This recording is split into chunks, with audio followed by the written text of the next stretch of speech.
Preface. This book is pragmatical, not philosophical. A practical manual, not a treatise upon theories.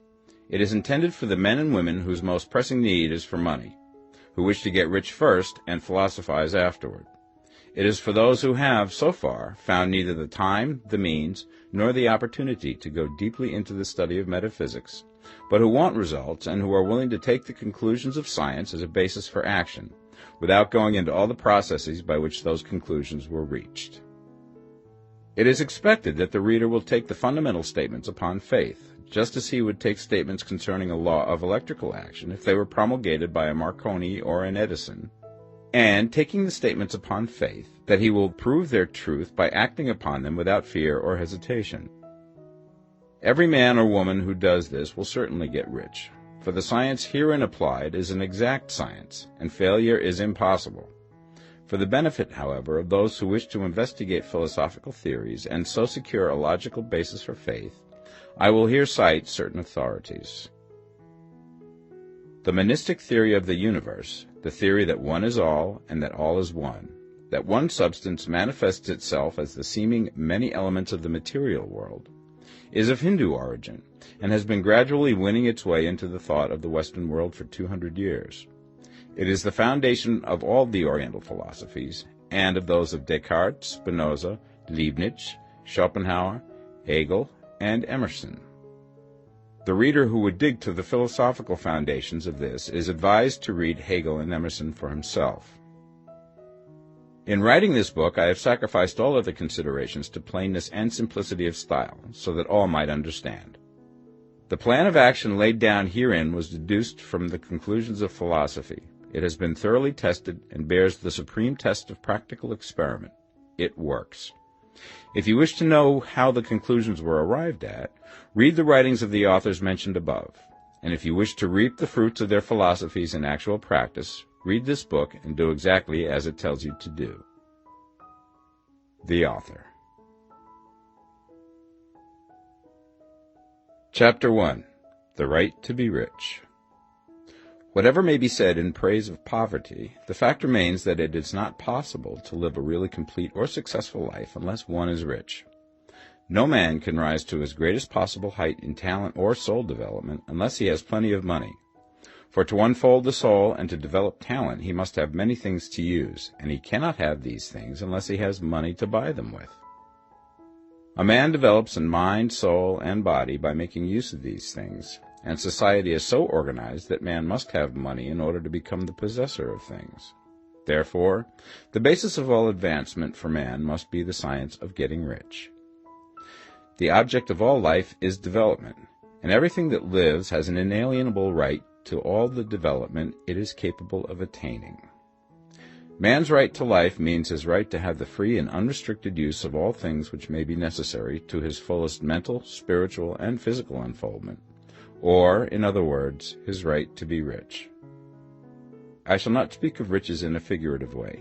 To be really rich does not mean to be satisfied or contented with a little. No man ought to be satisfied with little if he is capable of using and enjoying more. The purpose of nature is the advancement and unfoldment of life, and every man should have all that can contribute to the power, elegance, beauty, and richness of life. To be content with less is sinful. The man who owns all he wants for the living of all the life he is capable of living is rich, and no man who has not plenty of money can have all he wants. Life has advanced so far and become so complex that even the most ordinary man or woman requires a great amount of wealth in order to live in a manner that even approaches completeness. Every person naturally wants to become all that they are capable of becoming. This desire to realize innate possibilities is inherent in human nature. We cannot help wanting to be all that we can be. Success in life is becoming what you want to be. You can become what you want to be only by making use of things, and you can have the free use of things only as you become rich enough to buy them. To understand the science of getting rich is therefore the most essential of all knowledge. There is nothing wrong in wanting to get rich. The desire for riches is really the desire for a richer, fuller, and more abundant life, and that desire is praiseworthy. The man who does not desire to live more abundantly is abnormal. and so the man who does not desire to have money enough to buy all he wants is abnormal. There are three motives for which we live. We live for the body, we live for the mind, we live for the soul. No one of these is better or holier than the other. All are alike desirable, and no one of the three, body, mind, or soul, can live fully if either of the others is cut short of full life and expression. It is not right or noble to live only for the soul and deny mind or body, and it is wrong to live for the intellect and deny body or soul. We are all acquainted with the loathsome consequences of living for the body and denying both mind and soul, and we see that real life means the complete expression of all that man can give forth through body, mind, and soul. Whatever he can say, no man can be really happy or satisfied unless his body is living fully in every function, and unless the same is true of his mind and his soul.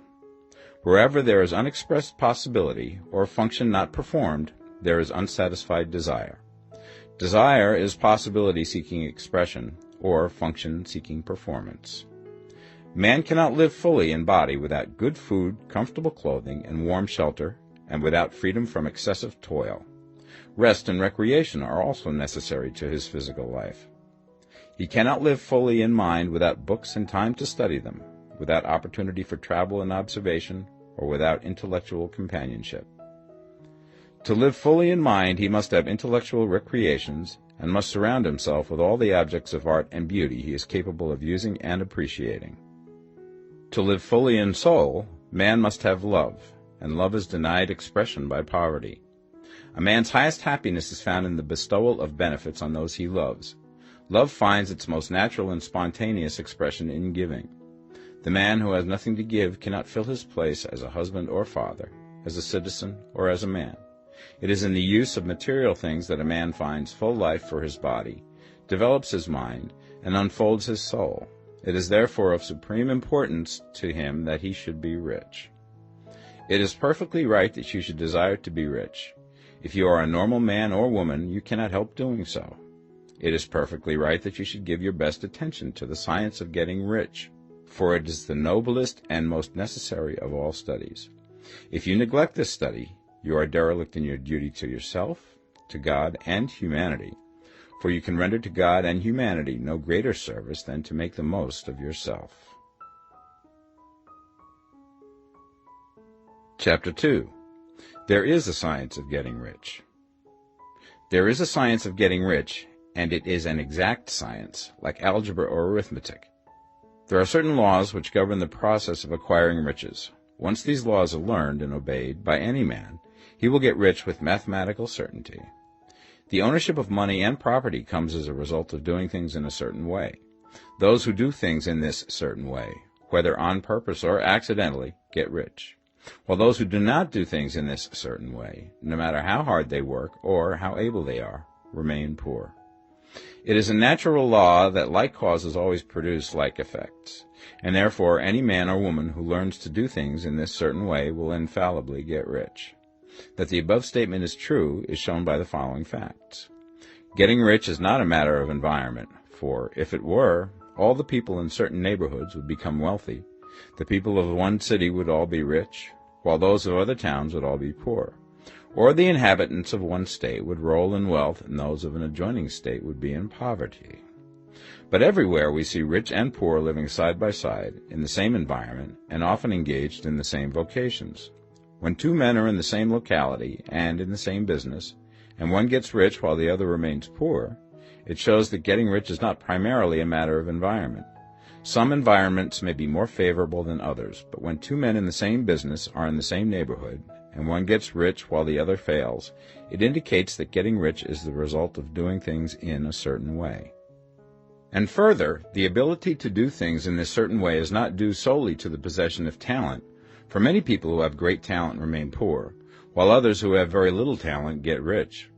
Studying the people who have gotten rich, we find that they are an average lot in all respects, having no greater talents and abilities than other men.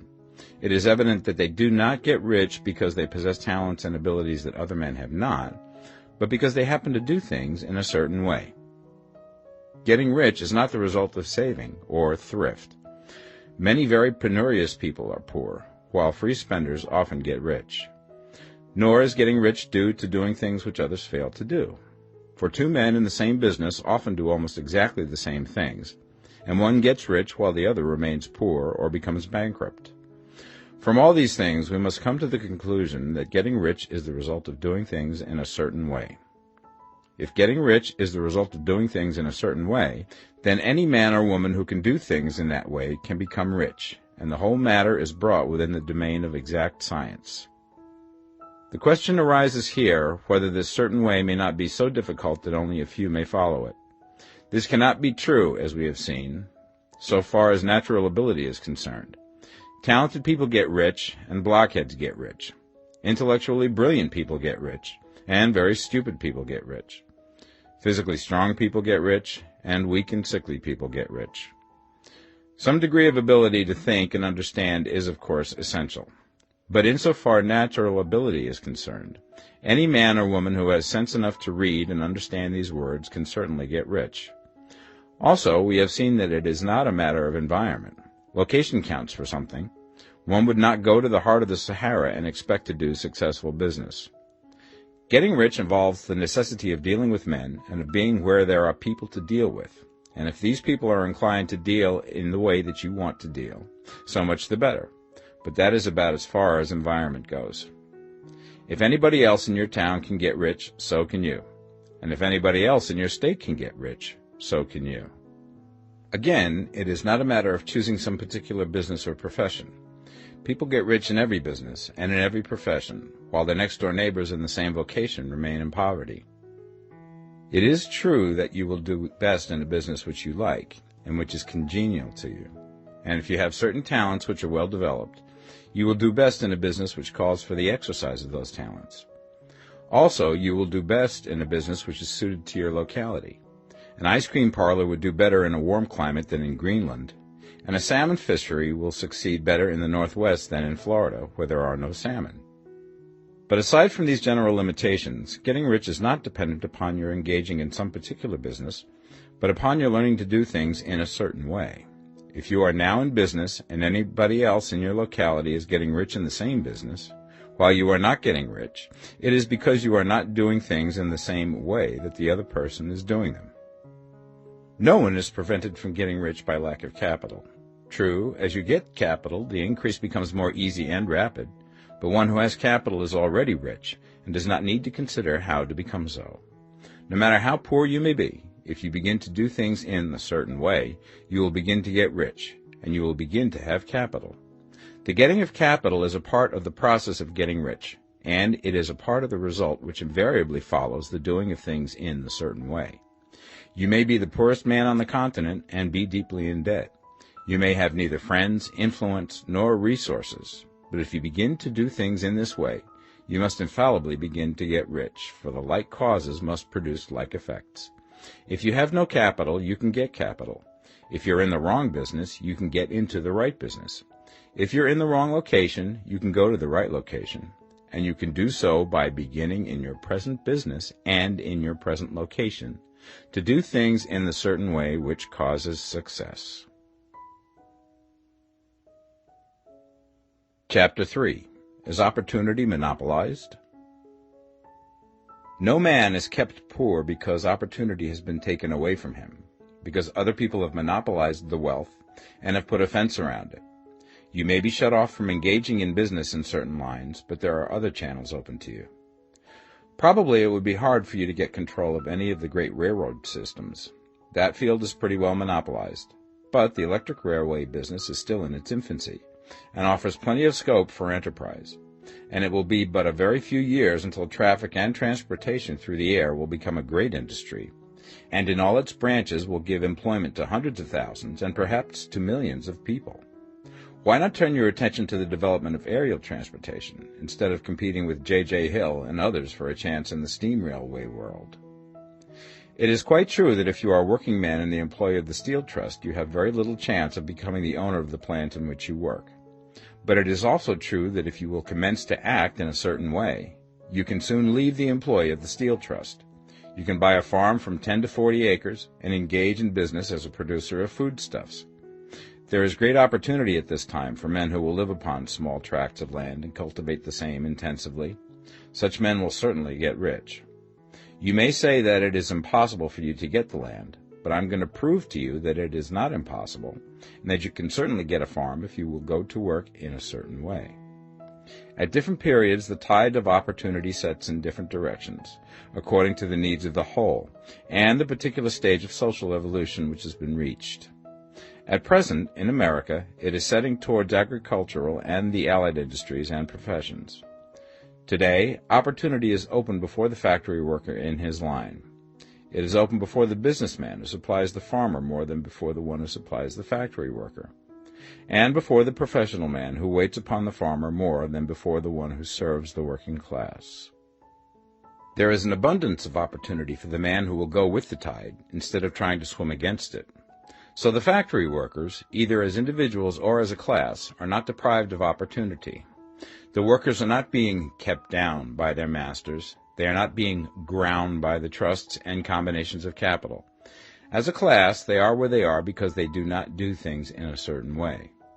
If the workers of America chose to do so, they could follow the example of their brothers in Belgium and other countries and establish great department stores and cooperative industries. They could elect men of their own class to office and pass laws favoring the development of such cooperative industries, and in a few years they could take peaceable possession of the industrial field.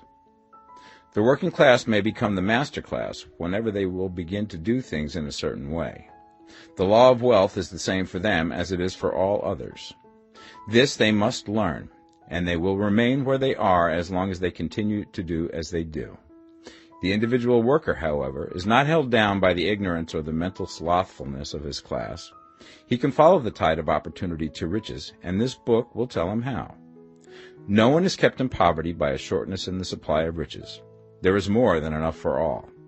A palace as large as the Capitol in Washington might be built for every family on earth from the building material in the United States alone. And under intensive cultivation, this country would produce wool, cotton, linen, and silk enough to clothe each person in the world finer than Solomon was arrayed in all his glory, together with food enough to feed them all luxuriously. The visible supply is practically inexhaustible, and the invisible supply really is inexhaustible. Everything you see on earth is made from one original substance, out of which all things proceed. New forms are constantly being made, and older ones are dissolving, but all are shapes assumed by one thing. There is no limit to the supply of formless stuff or original substance. The universe is made out of it, but it was not all used in making the universe. The spaces in, through, and between the forms of the visible universe are permeated and filled with the original substance, with the formless stuff, with the raw material of all things. 10,000 times as much has been made might still be made, and even then we should not have exhausted the supply of universal raw material. No man, therefore, is poor because nature is poor, or because there is not enough to go around. Nature is an inexhaustible storehouse of riches. The supply will never run short. Original substance is alive with creative energy and is constantly producing more forms. When the supply of building material is exhausted, more will be produced. When the soil is exhausted so that foodstuffs and materials for clothing will no longer grow upon it, it will be renewed or more soil will be made. When all the gold and silver has been dug from the earth, if man is still in such a stage of social development that he needs gold and silver, more will be produced from the formless. The formless stuff responds to the needs of man. It will not let him be without any good thing. This is true of man collectively.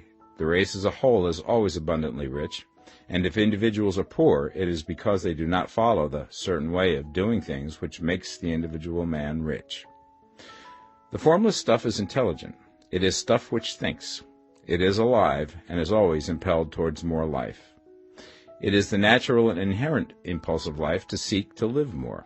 It is the nature of intelligence to enlarge itself, and of consciousness to seek to extend its boundaries and find fuller expression. The universe of forms has been made by formless living substance, throwing itself into form in order to express itself more fully. The universe is a great living presence, always moving inherently towards more life and fuller functioning. Nature is formed for the advancement of life. Its impelling motive is the increase of life. For this cause, everything which can possibly minister to life is bountifully provided. There can be no lack unless God is to contradict himself and nullify his own works. You are not kept poor by lack in the supply of riches. It is a fact which I shall demonstrate a little further on, that even the resources of the formless supply are at the command of the man or woman who will act and think in a certain way. Chapter 4. The first principle in the science of getting rich. Thought is the only power which can produce tangible riches from the formless substance. The stuff from which all things are made is a substance which thinks, and a thought of form in this substance produces the form. Original substance moves according to its thoughts. Every form and process you see in nature is the visible expression of a thought in original substance. As the formless stuff thinks of a form, it takes that form. As it thinks of a motion, it makes that motion. That is the way all things were created. We live in a thought world, which is part of a thought universe. The thought of a moving universe extended through formless substance, and the thinking stuff moving according to that thought, took the form of systems of planets and maintains that form. Thinking substance takes the form of its thought and moves according to that thought. Holding the idea of a circling system of suns and worlds, it takes the form of these bodies and moves them as it thinks. Thinking the form of a slow-growing oak tree, it moves accordingly and produces the tree, though centuries may be required to do the work. In creating, the formless seems to move according to the lines of motion it has established. The thought of an oak tree does not cause the instant formation of a full-grown tree, but it does start in motion the forces which will produce the tree, along established lines of growth. Every thought of form held in thinking substance causes the creation of the form, but always, or at least generally, along lines of growth and action already established. The thought of a house of a certain construction, if it were impressed upon formless substance, might not cause the instant formation of the house, but it would cause the turning of creative energies already working in trade and commerce into such channels as to result in the speedy building of the house. And if there were no existing channels through which the creative energy could work, then the house would be formed directly from primal substance, without waiting for the slow processes of the organic and inorganic world. No thought of form can be impressed upon original substance without causing the creation of the form. Man is a thinking center and can originate thought. All the forms that man fashions with his hands must first exist in his thought. He cannot shape a thing until he has thought that thing. And so far, man has confined his efforts wholly to the work of his hands. He has applied manual labor to the world of forms, seeking to change or modify those already existing. He has never thought of trying to cause the creation of new forms by impressing his thoughts upon formless substance. When man has a thought form, he takes material from the forms of nature and makes an image of the form which is in his mind. He has so far made little or no effort to cooperate with formless intelligence, to work with the Father. He has not dreamed that he can do what he seeth the Father doing. Man reshapes and modifies existing forms by manual labor. He has given no attention to the question whether he may not produce things from formless substance by communicating his thoughts to it. We propose to prove that he may do so, to prove that any man or woman may do so, and to show how. As our first step, we must lay down the three fundamental propositions. First, we assert that there is one original formless stuff, or substance, from which all things are made. All the seemingly many elements are but different presentations of one element. All the many forms found in organic and inorganic nature are but different shapes, made from the same stuff. And this stuff is thinking stuff. A thought held in it produces the form of the thought. Thought, in thinking substance, produces shapes. Man is a thinking center, capable of original thought. If a man can communicate his thought to original thinking substance, he can cause the creation or formation of the thing he thinks about. To summarize this, there is a thinking stuff from which all things are made, and which, in its original state, permeates, penetrates, and fills the interspaces of the universe. A thought in this substance produces the thing that is imaged by the thought. Man can form things in his thought, and, by impressing his thought upon formless substance, can cause the thing he thinks about to be created. It may be asked if I can prove these statements, and without going into details, I answer that I can do so, both by logic and experience. Reasoning back from the phenomena of form and thought, I come to one original thinking substance. And reasoning forward from that thinking substance, I come to man's power to cause the formation of the thing he thinks about. And by experiment, I find the reasoning true. And this is my strongest proof. If one man who reads this book gets rich by doing what it tells him to do, that is evidence in support of my claim. But if every man who does what it tells him to do gets rich, that is proof positive until someone goes through the process and fails. The theory is true until the process fails, and this process will not fail. For every man who does exactly what this book tells him to do will get rich. I have said that men get rich by doing things in a certain way, and in order to do so, men must become able to think in a certain way. A man's way of doing things is the direct result of the way he thinks about things. To do things in a way that you want to do them, you will have to acquire the ability to think the way you want to think. This is the first step towards getting rich. To think what you want to think is to think truth, regardless of appearances. Every man has the natural and inherent power to think what he wants to think, but it requires far more effort to do so than it does to think the thoughts which are suggested by appearances. To think according to appearance is easy. To think truth regardless of appearances is laborious, and requires the expenditure of more power than any other work man is called upon to perform. There is no labor from which most people shrink as they do from that of sustained and consecutive thought. It is the hardest work in the world. This is especially true when truth is contrary to appearances. Every appearance in the visible world tends to produce a corresponding form in the mind which observes it, and this can only be prevented by holding the thought of the truth. To look upon the appearance of disease will produce the form of disease in your own mind and ultimately in your body, unless you hold the thought of the truth, which is that there is no disease. It is only an appearance, and the reality is health. To look upon the appearances of poverty will produce corresponding forms in your own mind, unless you hold to the truth that there is no poverty, there is only abundance. To think health when surrounded by the appearance of disease, or to think riches when in the midst of appearances of poverty, requires power, but he who acquires this power becomes a master mind. He can conquer fate. He can have what he wants. This power can only be acquired by getting hold of the basic fact which is behind all appearances, and that fact is that there is one thinking substance, from which and by which all things are made. Then we must grasp the truth that every thought held in this substance becomes a form, and that man can so impress his thoughts upon it as to cause them to take form and become visible things. When we realize this, we lose all doubt and fear, for we know that we can create what we want to create, and we can get what we want to have, and can become what we want to be. As a first step towards getting rich, you must believe the three fundamental statements given previously in this chapter, and in order to emphasize them, I repeat them here. There is a thinking stuff from which all things are made, and which, in its original state, permeates, penetrates, and fills the interspaces of the universe. A thought in this substance produces the thing that is imaged by the thought. Man can form things in his thought, and by impressing his thought upon formless substance, can cause the thing he thinks about to be created.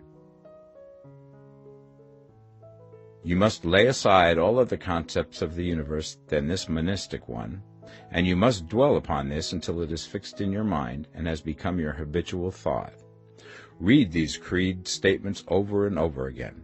Fix every word upon your memory, and meditate upon them until you firmly believe what they say. If a doubt comes to you, cast it aside as a sin. Do not listen to arguments against this idea.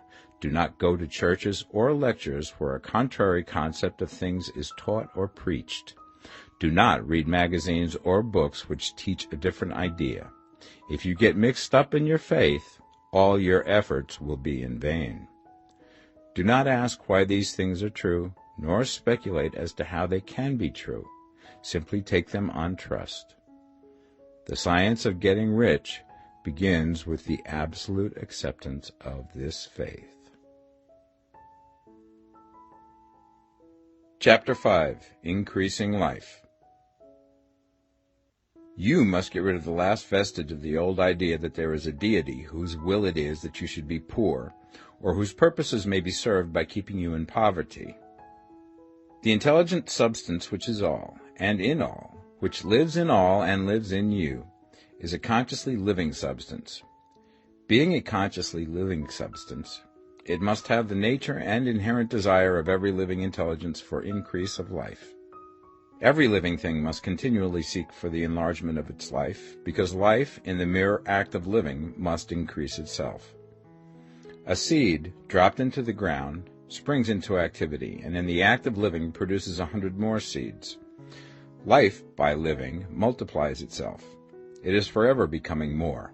It must do so if it continues to be at all. Intelligence is under the same necessity for continuous increase. Every thought we think makes it necessary for us to think another thought. Consciousness is continually expanding. Every fact we learn leads us to the learning of another fact. Knowledge is continually increasing. Every talent we cultivate brings to the mind the desire to cultivate another talent. We are subject to the urge of life, seeking expression, which ever drives us on to know more, to do more, and to be more. In order to know more, do more, and be more, we must have more. We must have things to use, for we learn and do and become only by using things. We must get rich so that we can live more. The desire for riches is simply the capacity for larger life seeking fulfillment. Every desire is the effort of an unexpressed possibility to come into action. It is power seeking to manifest which causes desire. That which makes you want more money is the same as that which makes the plant grow. It is life, seeking fuller expression. The one living substance must be subject to this inherent law of all life. It is permeated with the desire to live more. That is why it is under the necessity of creating things. The one substance desires to live more in you. Hence, it wants you to have all the things you can use. It is the desire of God that you should get rich. He wants you to get rich because he can express himself better through you if you have plenty of things to use in giving him expression. He can live more in you if you have unlimited command of the means of life. The universe desires you to have everything you want to have. Nature is friendly to your plans. Everything is naturally for you. Make up your mind that this is true. It is essential, however, that your purpose should harmonize with the purpose that is in all. You must want real life, not mere pleasure of sensual gratification. Life is the performance of function, and the individual really lives only when he performs every function, physical, mental, and spiritual, of which he is capable, without excess in any. You do not want to get rich in order to live swinishly, for the gratification of animal desires, that is not life. But the performance of every physical function is a part of life, and no one lives completely who denies the impulses of the body a normal and healthful expression. You do not want to get rich solely to enjoy mental pleasures, to get knowledge, to gratify ambition, to outshine others, to be famous. All these are a legitimate part of life, but the man who lives for the pleasures of the intellect alone will only have a partial life, and he will never be satisfied with his lot. You do not want to get rich solely for the good of others, to lose yourself for the salvation of mankind, to experience the joys of philanthropy and sacrifice. The joys of the soul are only a part of life, and they are no better or nobler than any other part. You want to get rich in order that you may eat, drink, and be merry when it is time to do these things, in order that you may surround yourself with beautiful things, see distant lands, feed your mind, and develop your intellect, in order that you may love men and do kind things, and be able to play a good part in helping the world to find truth. But remember that extreme altruism is no better and no nobler than extreme selfishness. Both are mistakes. Get rid of the idea that God wants you to sacrifice yourself for others, and that you can secure his favor by doing so. God requires nothing of the kind. What he wants is that you should make the most of yourself, for yourself and for others, and you can help others more by making the most of yourself than in any other way. You can make the most of yourself only by getting rich, so it is right and praiseworthy that you should give your first and best thought to the work of acquiring wealth. Remember, however, that the desire of substance is for all, and its movements must be for more life to all. It cannot be made to work for less life to any, because it is equally in all, seeking riches and life. Intelligent substance will make things for you, but it will not take things away from someone else and give them to you. You must get rid of the thought of competition. You are to create, not to compete for what is already created. You do not have to take anything away from anyone. You do not have to drive sharp bargains. You do not have to cheat or to take advantage. You do not need to let any man work for you for less than he earns. You do not have to covet the property of others or to look at it with wishful eyes. No man has anything of which you cannot have the like, and that without taking what he has away from him. You are to become a creator, not a competitor. You are going to get what you want, but in such a way that when you get it, every other man will have more than he has now.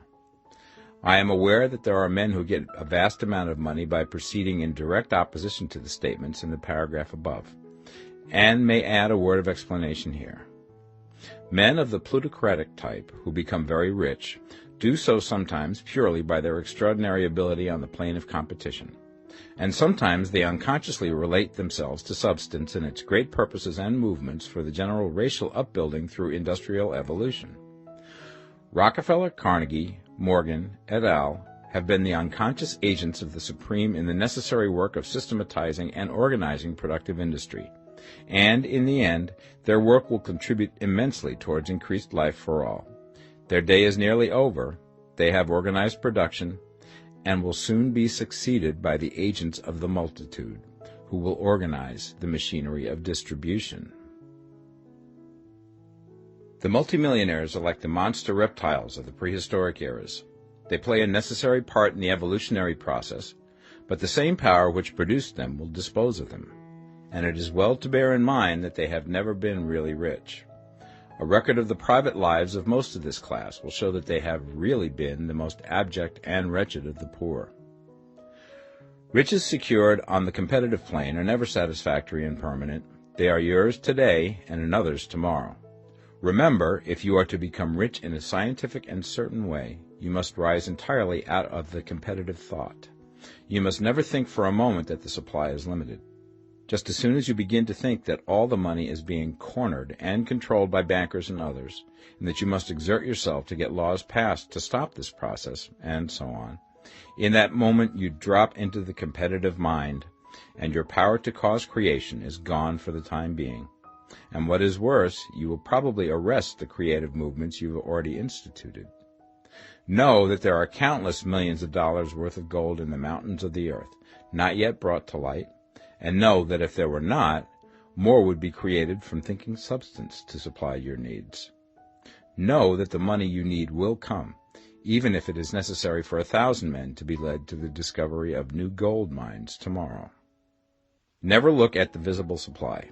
Look always at the limitless riches and formless substance, and know that they are coming to you as fast as you can receive and use them.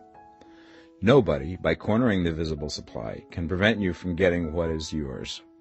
So never allow yourself to think for an instant that all the best building spots will be taken before you get ready to build your house, unless you hurry. Never worry about the trusts and combines, and get anxious for fear that they will soon come to own the whole earth. Never get afraid that you will lose what you want because some other person beat you to it. That cannot possibly happen. You are not seeking anything that is possessed by anybody else. You are causing what you want to be created from formless substance, and the supply is without limits. Stick to the formulated statement. There is a thinking stuff from which all things are made, and which, in its original state, permeates, penetrates, and fills the interspaces of the universe. A thought in this substance produces the thing that is imaged by the thought. Man can form things in his thought, and by impressing his thought upon formless substance, can cause the thing he thinks about to be created. Chapter 6. How Riches Come to You. When I say that you do not have to drive sharp bargains, I do not mean that you do not have to drive any bargains at all, or that you are above the necessity for having any dealings with your fellow men. I mean that you will not need to deal with them unfairly. You do not have to get something for nothing, but can give to every man more than you take from him. You cannot give every man more in cash market value than you take from him, but you can give him more in use value than the cash value of the thing you take from him.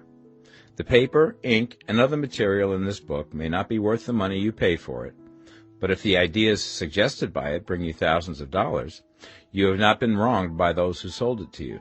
They have given you a great use value for a small cash value. Let us suppose that I own a picture by one of the great artists, which in any civilized community is worth thousands of dollars. I take it to Baffin Ray, and by salesmanship induce an Eskimo to give a bundle of furs worth $500 for it. I have really wronged him, for he has no use for the picture. It has no value to him. It will not add to his life. But suppose I give him a gun worth $50 for his furs. Then he has made a good bargain. He has use for the gun. It will get him many more furs and much food. It will add to his life in every way. It will make him rich.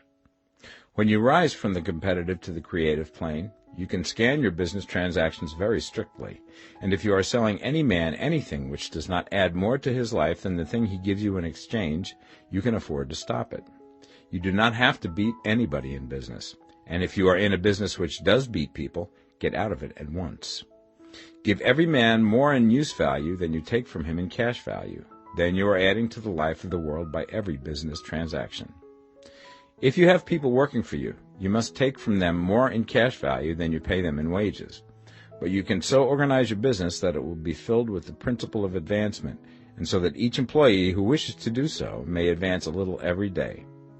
You can make your business do for your employees what this book is doing for you.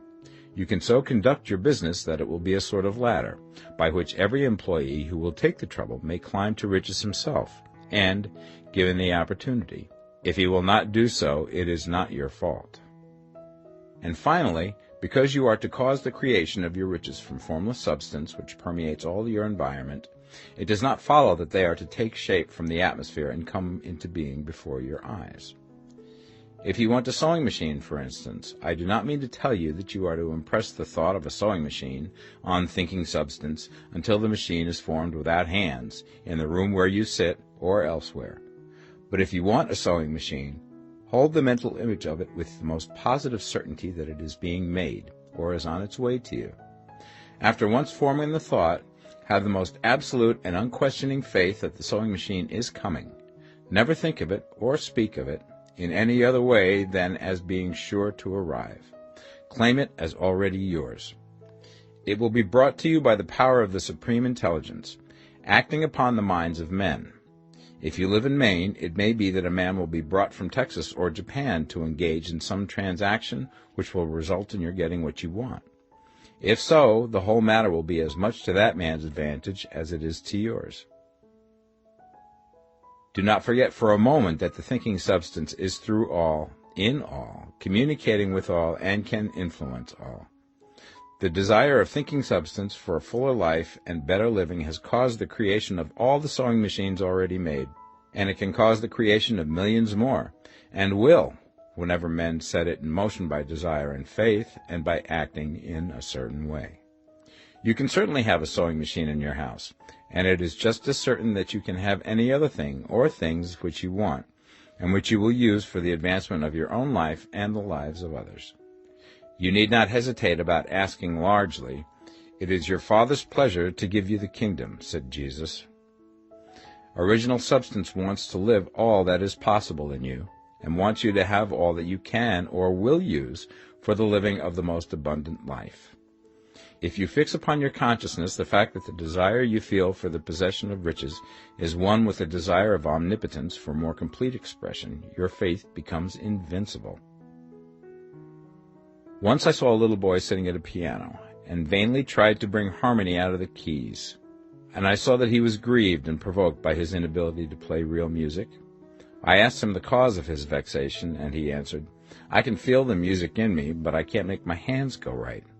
The music in him was the urge of original substance, containing all the possibilities of all life.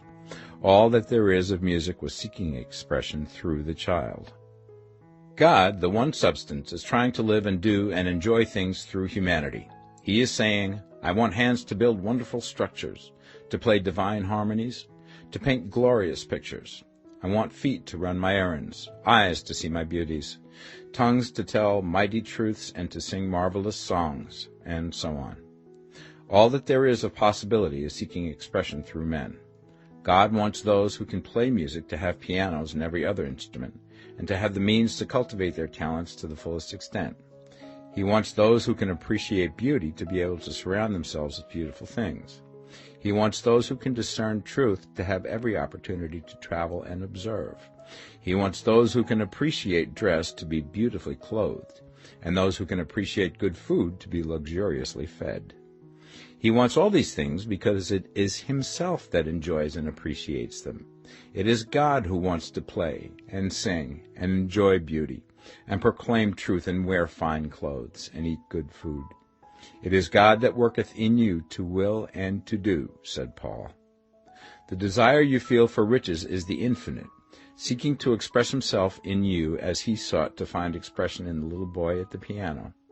So you need not hesitate to ask largely. Your part is to focalize and express the desire to God. This is a difficult point with most people. They retain some of the old idea that poverty and self-sacrifice are pleasing to God. They look upon poverty as a part of the plan, a necessity of nature. They have the idea that God has finished his work and made all that he can make, and that the majority of men must stay poor because there is not enough to go around. They hold to so much of this erroneous thought that they feel ashamed to ask for wealth. They try not to want more than a very modest competence, just enough to make them fairly comfortable. I recall now the case of one student who was told that he must get in mind a clear picture of the things he desired, so that the creative thought of them might be impressed upon formless substance. He was a very poor man, living in a rented house, and having only what he earned from day to day, and he could not grasp the fact that all wealth was his. So, after thinking the matter over, he decided that he might reasonably ask for a new rug for the floor of his best room, and an anthracite coal stove to heat the house during the cold weather. Following the instructions given in this book, he obtained these things in a few months, and then it dawned upon him that he had not asked enough. He went through the house in which he lived, and planned all the improvements he would like to make in it. He mentally added a bay window here and a room there, until it was complete in his mind as an ideal home, and then he planned its furnishings. Holding the whole picture in his mind, he began living in the certain way, and moving towards what he wanted, and he now owns the house, and is rebuilding it after the form of his mental image. And now, with still larger faith, he is going to get greater things. It has been unto him according to his faith, and it is so with you and with all of us. Chapter 7. Gratitude. The illustrations given in the last chapter will have conveyed the fact that the first step towards getting rich is to convey the idea of your wants to the formless substance. This is true, and you will see that in order to do so, it becomes necessary to relate yourself to the formless intelligence in a harmonious way. To secure this harmonious relation is a matter of such primary and vital importance that I shall give some space to its discussion here, and give you instructions which, if you will follow them, will be certain to bring you into perfect unity of mind with God. The whole process of mental adjustment and atonement can be summed up in one word: gratitude. First, you believe that there is one intelligent substance from which all things proceed. Second, you believe that this substance gives you everything you desire. And third, you relate yourself to it by a feeling of deep and profound gratitude. Many people who order their lives rightly in all other ways are kept in poverty by their lack of gratitude. Having received one gift from God, they cut the wires which connect them with Him by failing to make acknowledgment. It is easy to understand that the nearer we live to the source of wealth, the more wealth we shall receive. And it is easy also to understand that the soul that is always grateful lives in closer touch with God than the one which never looks to Him in thankful acknowledgment. The more gratefully we fix our minds on the Supreme when good things come to us, the more good things we will receive, and the more rapidly they will come. And the reason simply is that the mental attitude of gratitude draws the mind into closer touch with the source from which the blessings come. If it is a new thought to you that gratitude brings your whole mind into closer harmony with the creative energies of the universe, Consider it well, and you will see that it is true. The good things you already have come to you along the line of obedience to certain laws. Gratitude will lead your mind out along the ways by which things come, and it will keep you in close harmony with creative thought and prevent you from falling into competitive thought. Gratitude alone can keep you looking towards the all, and prevent you from falling into the error of thinking of the supply as limited, and to do that would be fatal to your hopes. There is a law of gratitude, and it is absolutely necessary that you should observe the law if you are to get the results you seek. The law of gratitude is the natural principle that action and reaction are always equal, and in opposite directions. The grateful outreaching of your mind in thankful praise to the Supreme is a liberation or expenditure of force. It cannot fail to reach that to which it is addressed, and the reaction is an instantaneous movement towards you. Draw nigh unto God, and he will draw nigh unto you. That is a statement of psychological truth. And if your gratitude is strong and constant, the reaction in formless substance will be strong and continuous. The movement of the things you want will always be towards you.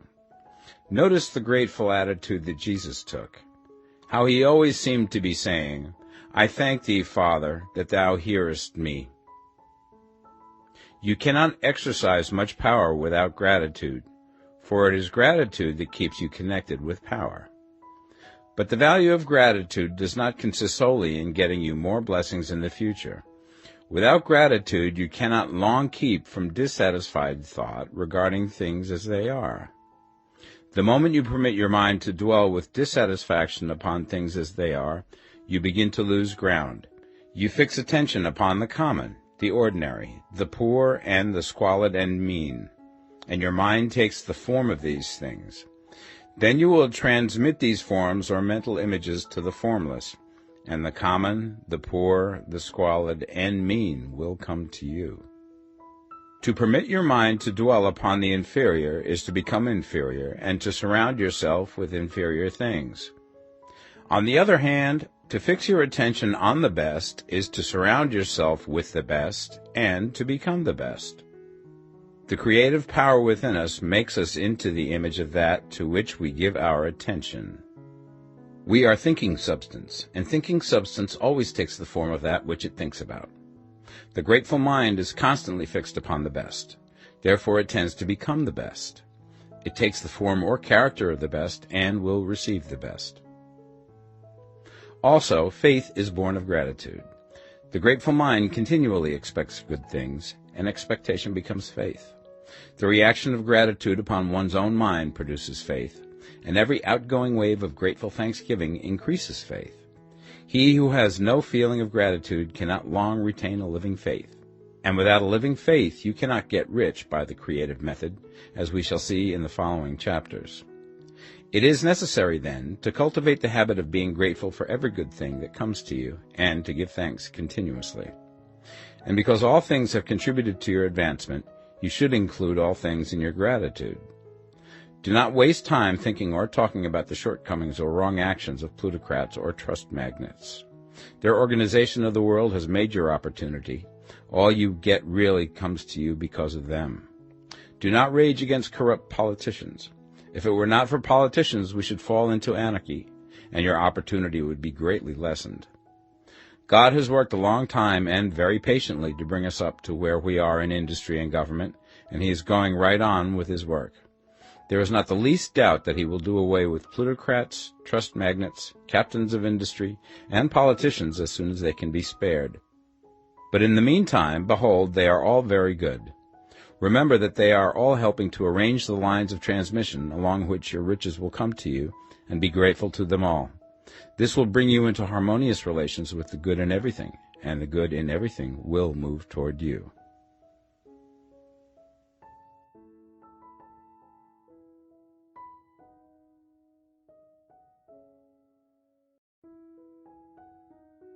The Science of Getting Rich, Part 2. Chapter 8. Thinking in the Certain Way. You must form a clear and definite mental picture of what you want. You cannot transmit an idea unless you have it yourself. You must have it before you can give it, and many people fail to impress thinking substance because they have themselves only a vague and misty concept of the things they want to do, to have, or to become. It is not enough that you should have a general desire for wealth to do good with. Everybody has that desire. It is not enough that you should have a wish to travel, see things, live more, etc. Everybody has those desires also. If you were going to send a wireless message to a friend, you would not send the letters of the alphabet in their order and let him construct the message for himself, nor would you take words at random from the dictionary. You would send a coherent sentence, one which meant something. When you try to impress your wants upon substance, remember that it must be done by a coherent statement. You must know what you want and be definite. You can never get rich or start the creative power into action by sending out unformed longings and vague desires. Go over your desires just as the man I have described went over his house. See just what you want and get a clear mental picture of it as you wish it to look when you get it. That clear mental picture you must have continually in mind, as the sailor has in mind the port towards which he is sailing the ship. You must keep your face towards it all the time. You must no more lose sight of it than the steersman loses sight of the compass. It is not necessary to take exercises in concentration, nor to set apart special times for prayer and affirmation, nor to go into the silence, nor to do occult stunts of any kind. There things are well enough, but all you need is to know what you want, and to want it badly enough so that it will stay in your thoughts. Spend as much of your leisure time as you can in contemplating your picture, but no one needs to take exercises to concentrate his mind on a thing which he really wants. It is the things you do not really care about which require effort to fix your attention upon them. And unless you really want to get rich, so that the desire is strong enough to hold your thoughts directly to the purpose, as the magnetic pole holds the needle of the compass, it will hardly be worthwhile for you to try to carry out the instructions given in this book. The methods herein set forth are for people whose desire for riches is strong enough to overcome mental laziness and the love of ease, and make them work. The more clear and definite you make your pictures then, and the more you dwell upon it, bringing out all of its delightful details, the stronger your desire will be, and the stronger your desire, the easier it will be to hold your mind fixed upon the picture of what you want. Something more is necessary, however, than merely to see the picture clearly. If that is all you do, you are only a dreamer, and will have little or no power for accomplishment.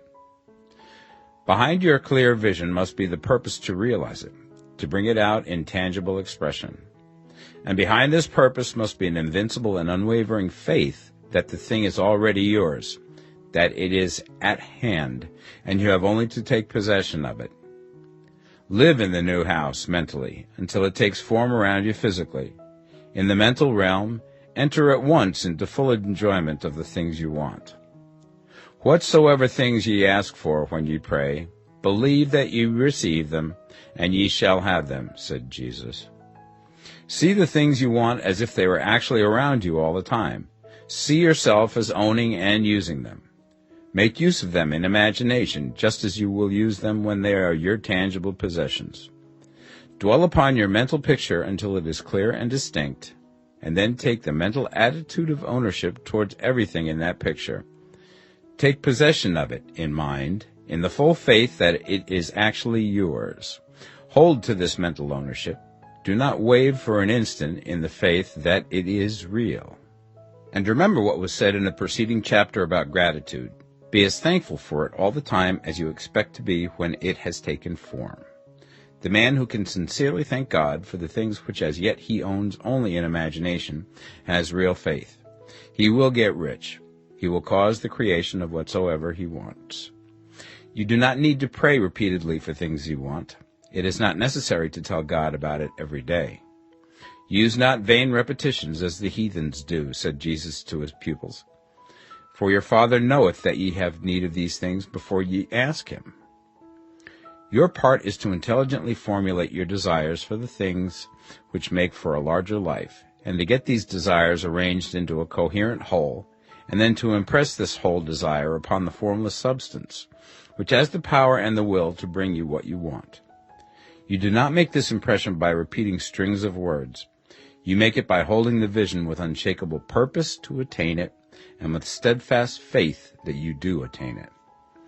The answer to your prayer is not according to your faith while you are talking, but according to your faith while you are working. You cannot impress the mind of God by having a special Sabbath day set apart to tell him what you want, and then forgetting him during the rest of the week. You cannot impress him by having special hours to go into your closet and pray, if you then dismiss the matter from your mind until the hour of prayer comes again. Oral prayer is well enough, and has its effect, especially upon yourself, in clarifying your vision and strengthening your faith. But it is not your oral petitions which get you what you want. In order to get rich, you do not need a sweet hour of prayer. You need to pray without ceasing. And by prayer I mean holding steadily to your vision, with the purpose to cause its creation into solid form, and the faith that you are doing so. Believe that ye receive them. The whole matter turns on receiving, once you have clearly formed your vision. When you have formed it, it is well to make an oral statement, addressing the Supreme in reverent prayer, and from that moment you must, in mind, receive what you ask for. Live in the new house, wear the fine clothes, ride in the automobile, go on the journey, and confidently plan for greater journeys. Think and speak of all things you have asked for in terms of actual present ownership. Imagine an environment and a financial condition exactly as you want them, and live all the time in that imaginary environment and financial condition. Mind, however, that you do not do this as a mere dreamer and castle builder. Hold to the faith that the imaginary is being realized, and to the purpose to realize it.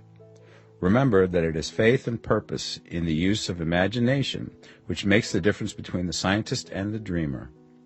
And having learned this fact, it is here that you must learn the proper use of the will. Chapter 9. How to use the will. To set about getting rich in a scientific way, you do not try to apply your willpower to anything outside of yourself. You have no right to do so anyway. It is wrong to apply your will to other men and women in order to get them to do what you wish done.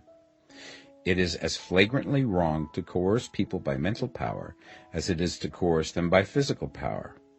If compelling people by physical force to do things for you reduces them to slavery, compelling them by mental means accomplishes exactly the same thing.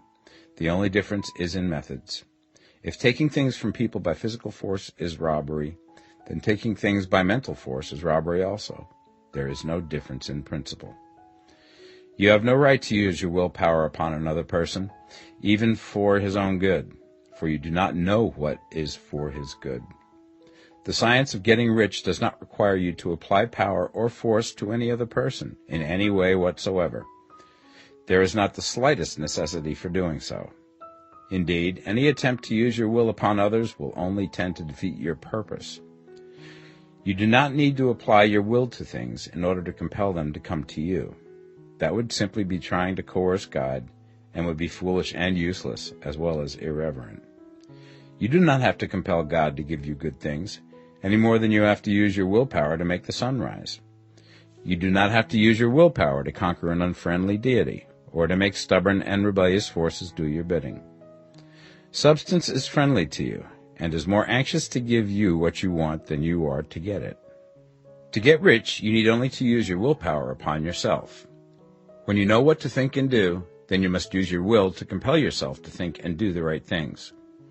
That is the legitimate use of the will in getting what you want, to use it in holding yourself to the right course. Use your will to keep yourself thinking and acting in the certain way. Do not try to project your will or thoughts or your mind out into space to act on things or people. Keep your mind at home. It can accomplish more there than elsewhere.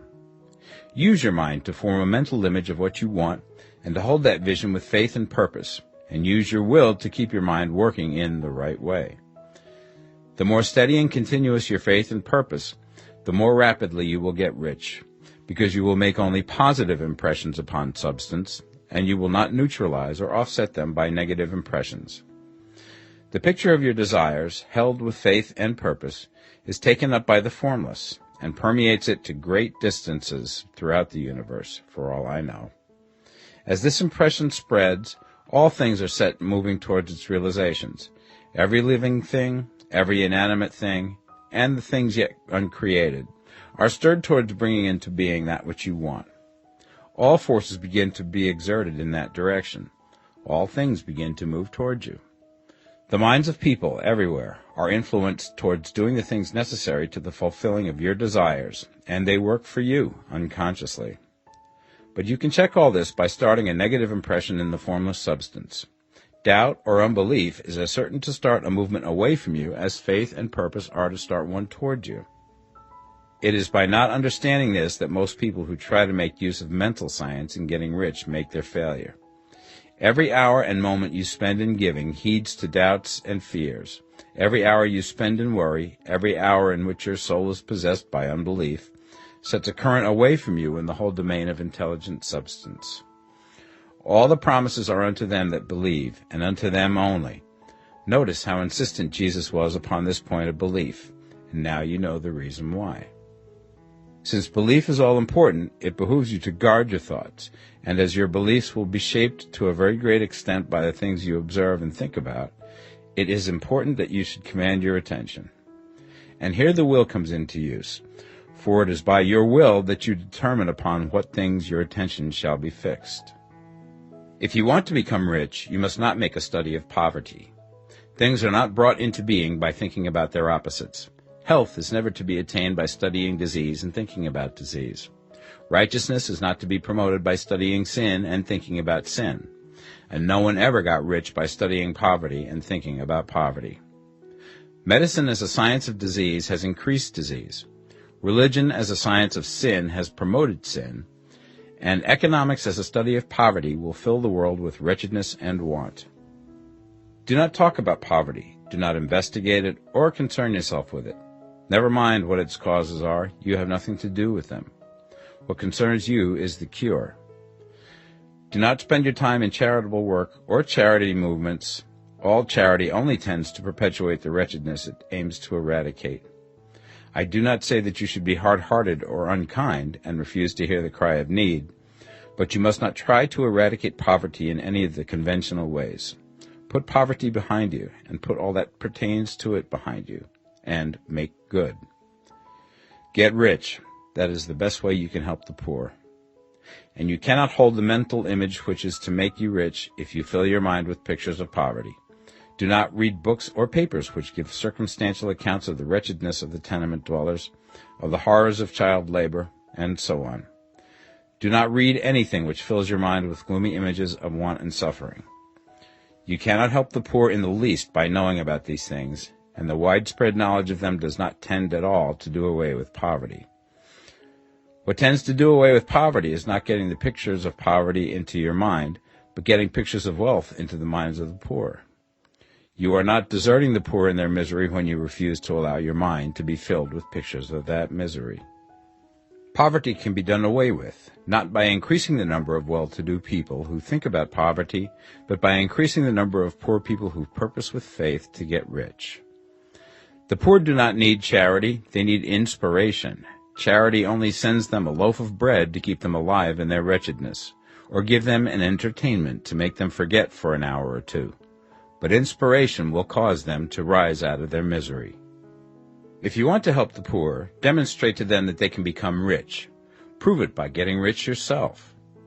The only way in which poverty will ever be banished from this world is by getting a large and constantly increasing number of people to practice the teachings of this book.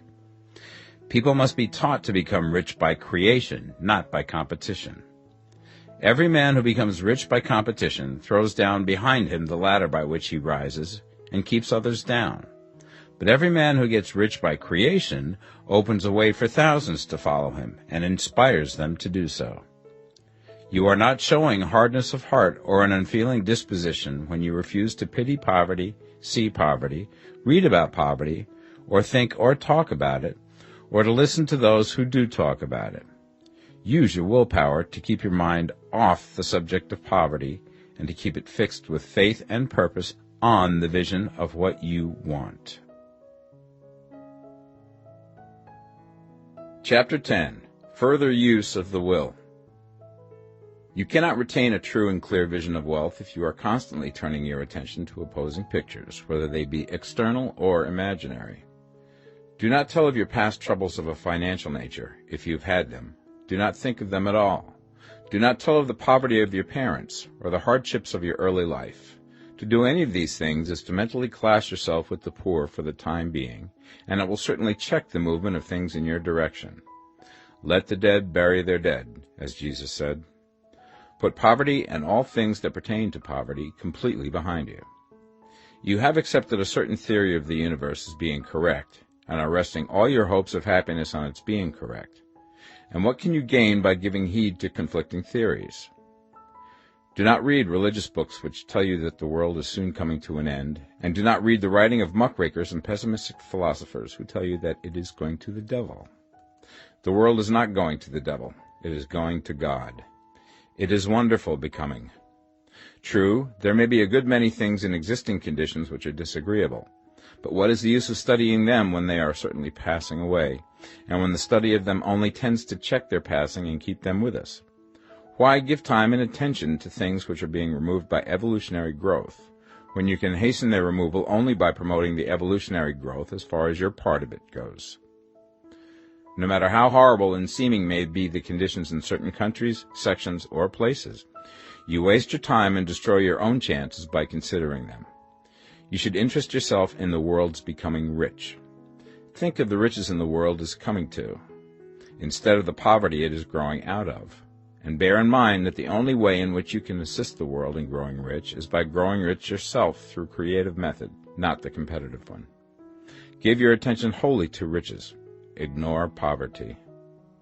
Whenever you think or speak of those who are poor, think and speak of them as those who are becoming rich, as those who are to be congratulated rather than pitied. Then they and others will catch the inspiration and begin to search for the way out. Because I say that you are to give your whole time and mind and thought to riches, it does not follow that you are to be sordid or mean.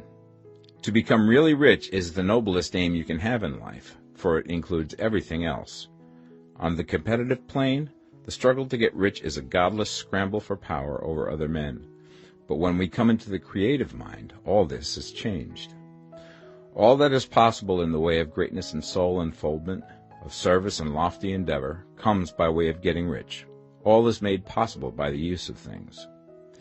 If you lack for physical health, you will find that the attainment of it is conditional on you getting rich. Only those who are emancipated from financial worry and who have the means to live a carefree existence and follow hygienic practices can have and retain health. Moral and spiritual greatness is possible only to those who are above the competitive battle for existence.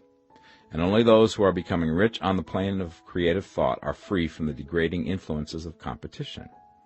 If your heart is set on domestic happiness, remember that love flourishes best when there is refinement, a high level of thought, and freedom from corrupting influences. And these are to be found only where riches are attained by the exercise of creative thought, without strife or rivalry. You can aim at nothing so great or noble, I repeat, as to become rich, and you must fix your attention upon your mental picture of riches, to the exclusion of all that may tend to dim or obscure the vision. You must learn to see the underlying truth in all things. You must see beneath all seemingly wrong conditions the great one life, ever moving forward towards fuller expression and more complete happiness. It is the truth that there is no such thing as poverty, that there is only wealth. Some people remain in poverty because they are ignorant of the fact that there is wealth for them, and these can best be taught by showing them the way to affluence in your own person and practice. Others are poor because, while they feel that there is a way out, they are too intellectually indolent to put forth the mental effort necessary to find that way and by travel it. Others still are poor because, while they have some notion of science, they have become so swamped and lost in the maze of metaphysical and occult theories that they do not know which road to take. They try a mixture of many systems and fail in all. For these, again, the very best thing to do is to show the right way in your own person and practice. An ounce of doing things is worth a pound of theorizing. The very best thing you can do for the whole world is to make the most of yourself. You can serve God and man in no more effective way than by getting rich. That is, if you get rich by the creative method and not by the competitive one. Another thing. We assert that this book gives in detail the principles of the science of getting rich. And if that is true, you do not need to read any other book upon the subject. This may sound narrow and egotistical, but consider. There is no more scientific method of computation in mathematics than by addition, subtraction, multiplication, and division. No other method is possible. There can be but one shortest distance between 2 points. There is only one way to think scientifically, and that is to think in the way that leads by the most direct and simple route to the goal. No man has yet formulated a briefer or less complex system than the one set forth herein. It has been stripped of all non-essentials. When you commence on this, lay all others aside. Put them out of your mind altogether. Read this book every day. Keep it with you. Commit it to memory, and do not think about other systems and theories. If you do, you will begin to have doubts, and to be uncertain and wavering in your thought, and then you will begin to make failures. After you have made good and become rich, you may study other systems as much as you please. But until you are quite sure that you have gained what you want, do not read anything on this line but this book, unless it be the authors mentioned in the preface. And read only the most optimistic comments on the world's news, those in harmony with your picture. Also, postpone your investigations into the occult. Do not dabble in theosophy, spiritualism, or kindred studies. It is very likely that the dead still live and are near, but if they are, let them alone.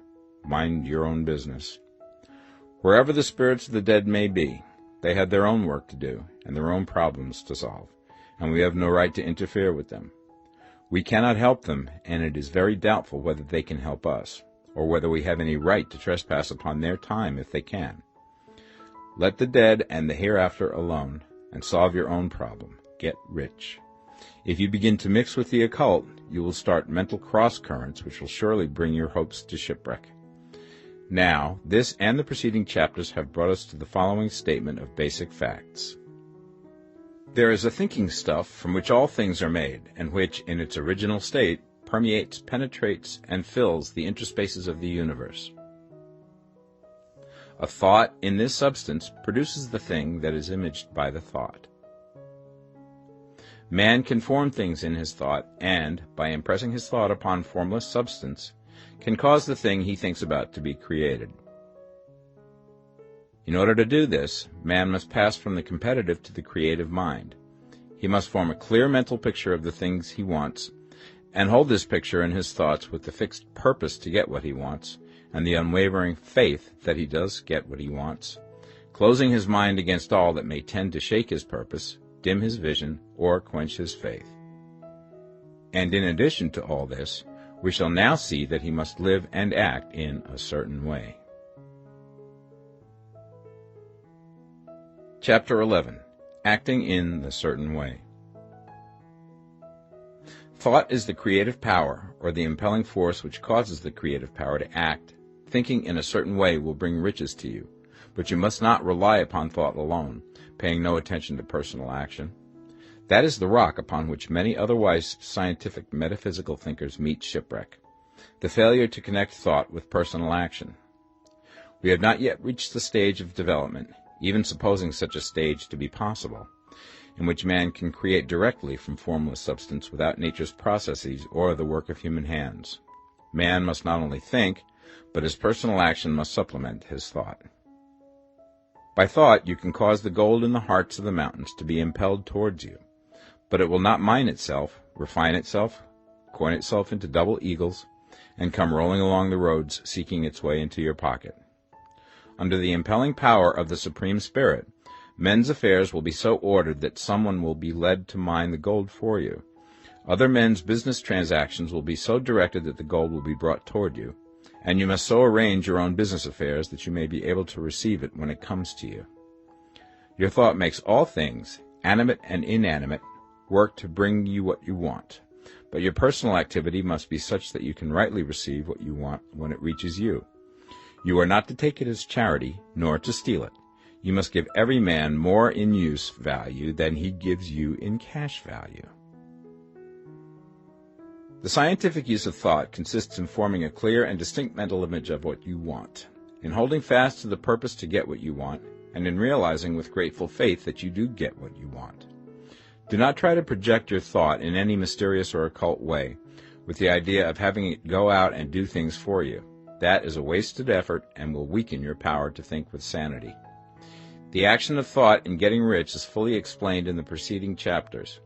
Your faith and purpose positively impress your vision upon formless substance, which has the same desire for more life that you have. And this vision, received from you, sets all the creative forces at work in and through their regular channels of action, but directed towards you. It is not your part to guide or supervise the creative process. All you have to do with that is to retain your vision, stick to your purpose, and maintain your faith and gratitude. But you must act in a certain way, so that you can appropriate what is yours when it comes to you, so that you can meet the things you have in your picture and put them in their proper places as they arrive. You can really see the truth of this. When things reach you, they will be in the hands of other men, who will ask an equivalent for them. And you can only get what is yours by giving the other man what is his. Your pocketbook is not going to be transformed into a Fortunata's purse, which shall be always full of money without effort on your part. This is the crucial point in the science of getting rich, right here, where thought and personal action must be combined. There are very many people who, consciously or unconsciously, set the creative forces in action by the strength and persistence of their desires, but who remain poor because they do not provide for the reception of the thing they want when it comes. By thought, the thing you want is brought to you. By action, you receive it. Whatever your action is to be, it is evident that you must act now. You cannot act in the past, and it is essential to the clearness of your mental vision that you dismiss the past from your mind. You cannot act in the future, for the future is not here yet, and you cannot tell how you will want to act in any future contingency until that contingency has arrived. Because you are not in the right business or the right environment now, do not think that you must postpone action until you get into the right business or environment. And do not spend time in the present taking thought as to the best course in possible future emergencies. Have faith in your ability to meet any emergency when it arrives.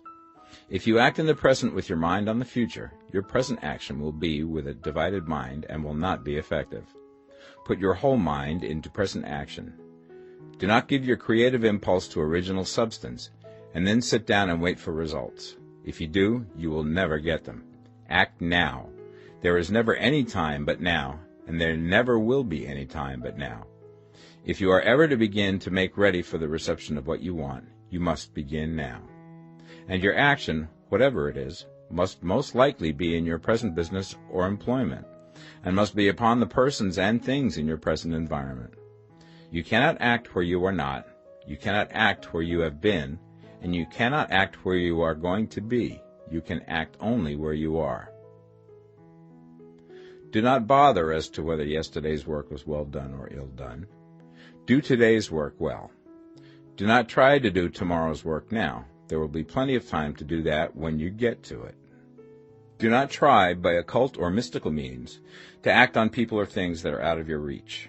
Do not wait for a change of environment. Before you act, get a change of environment by action.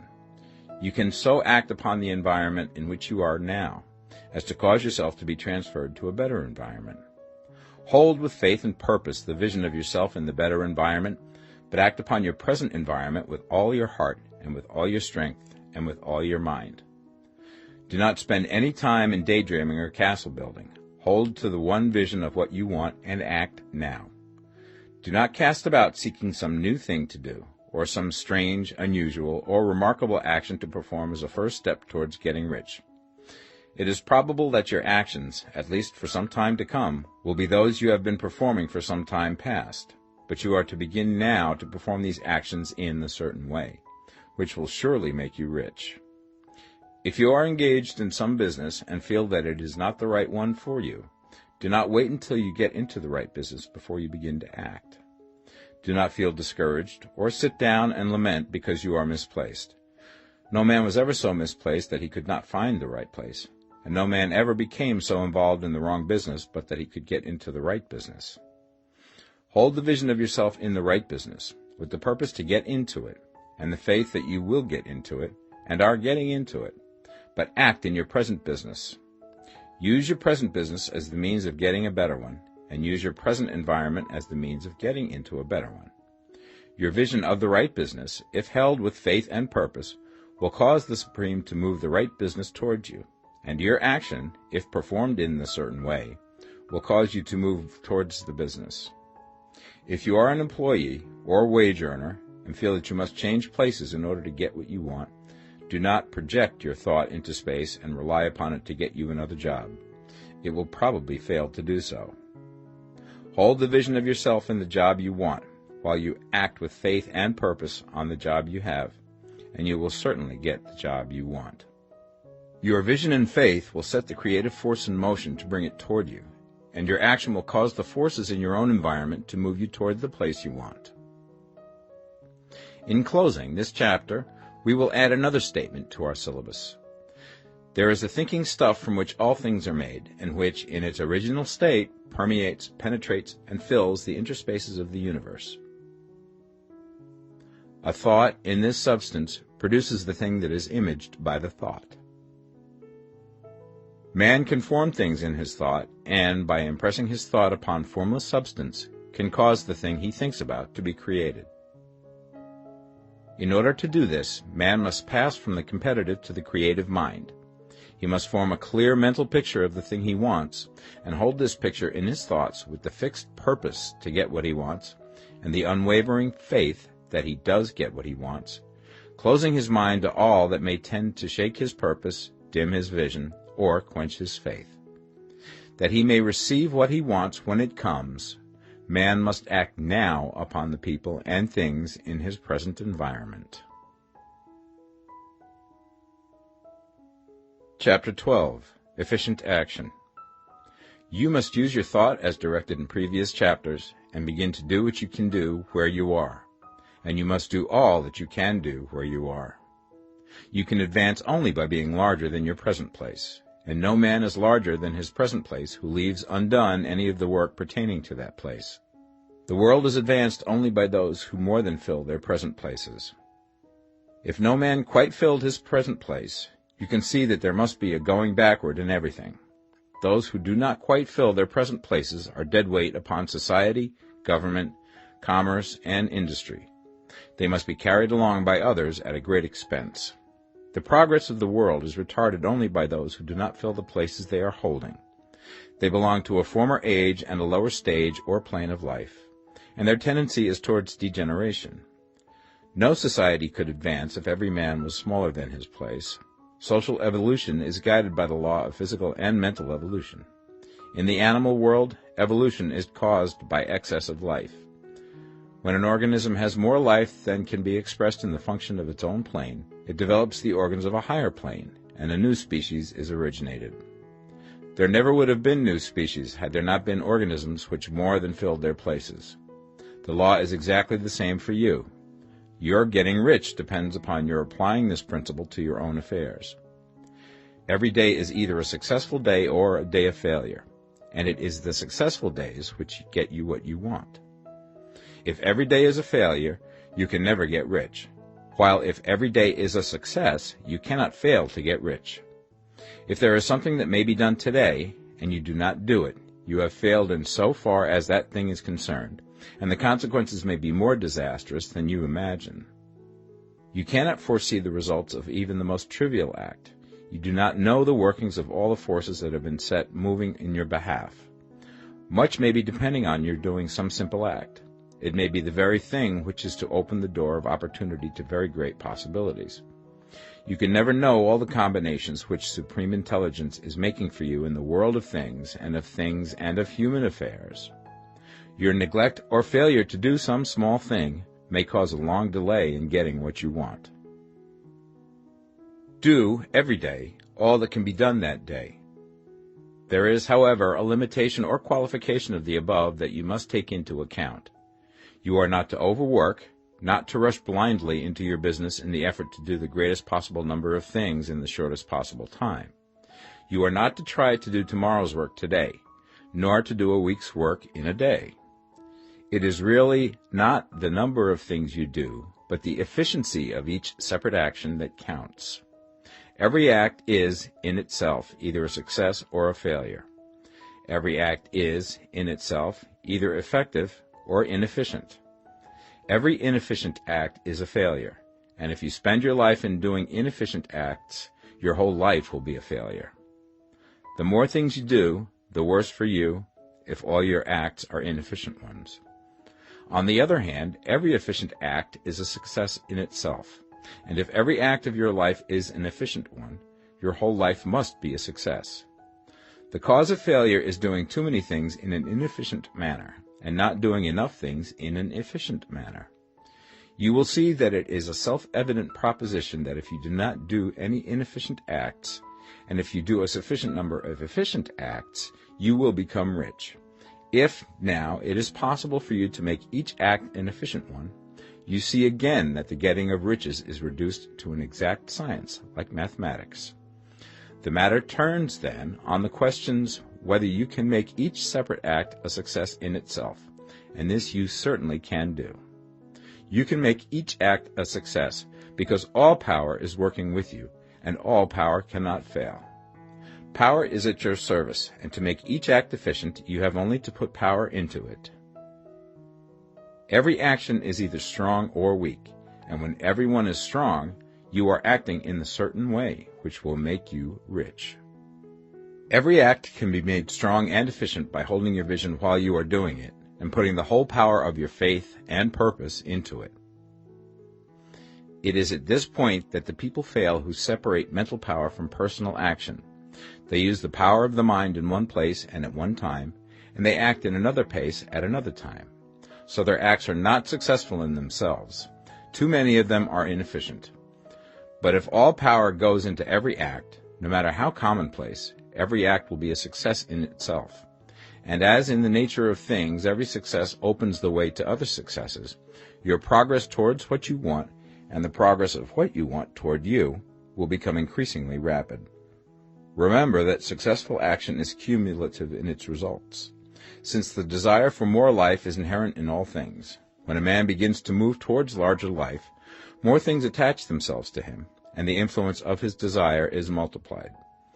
Do, every day, all that you can do that day, and do each act in an efficient manner.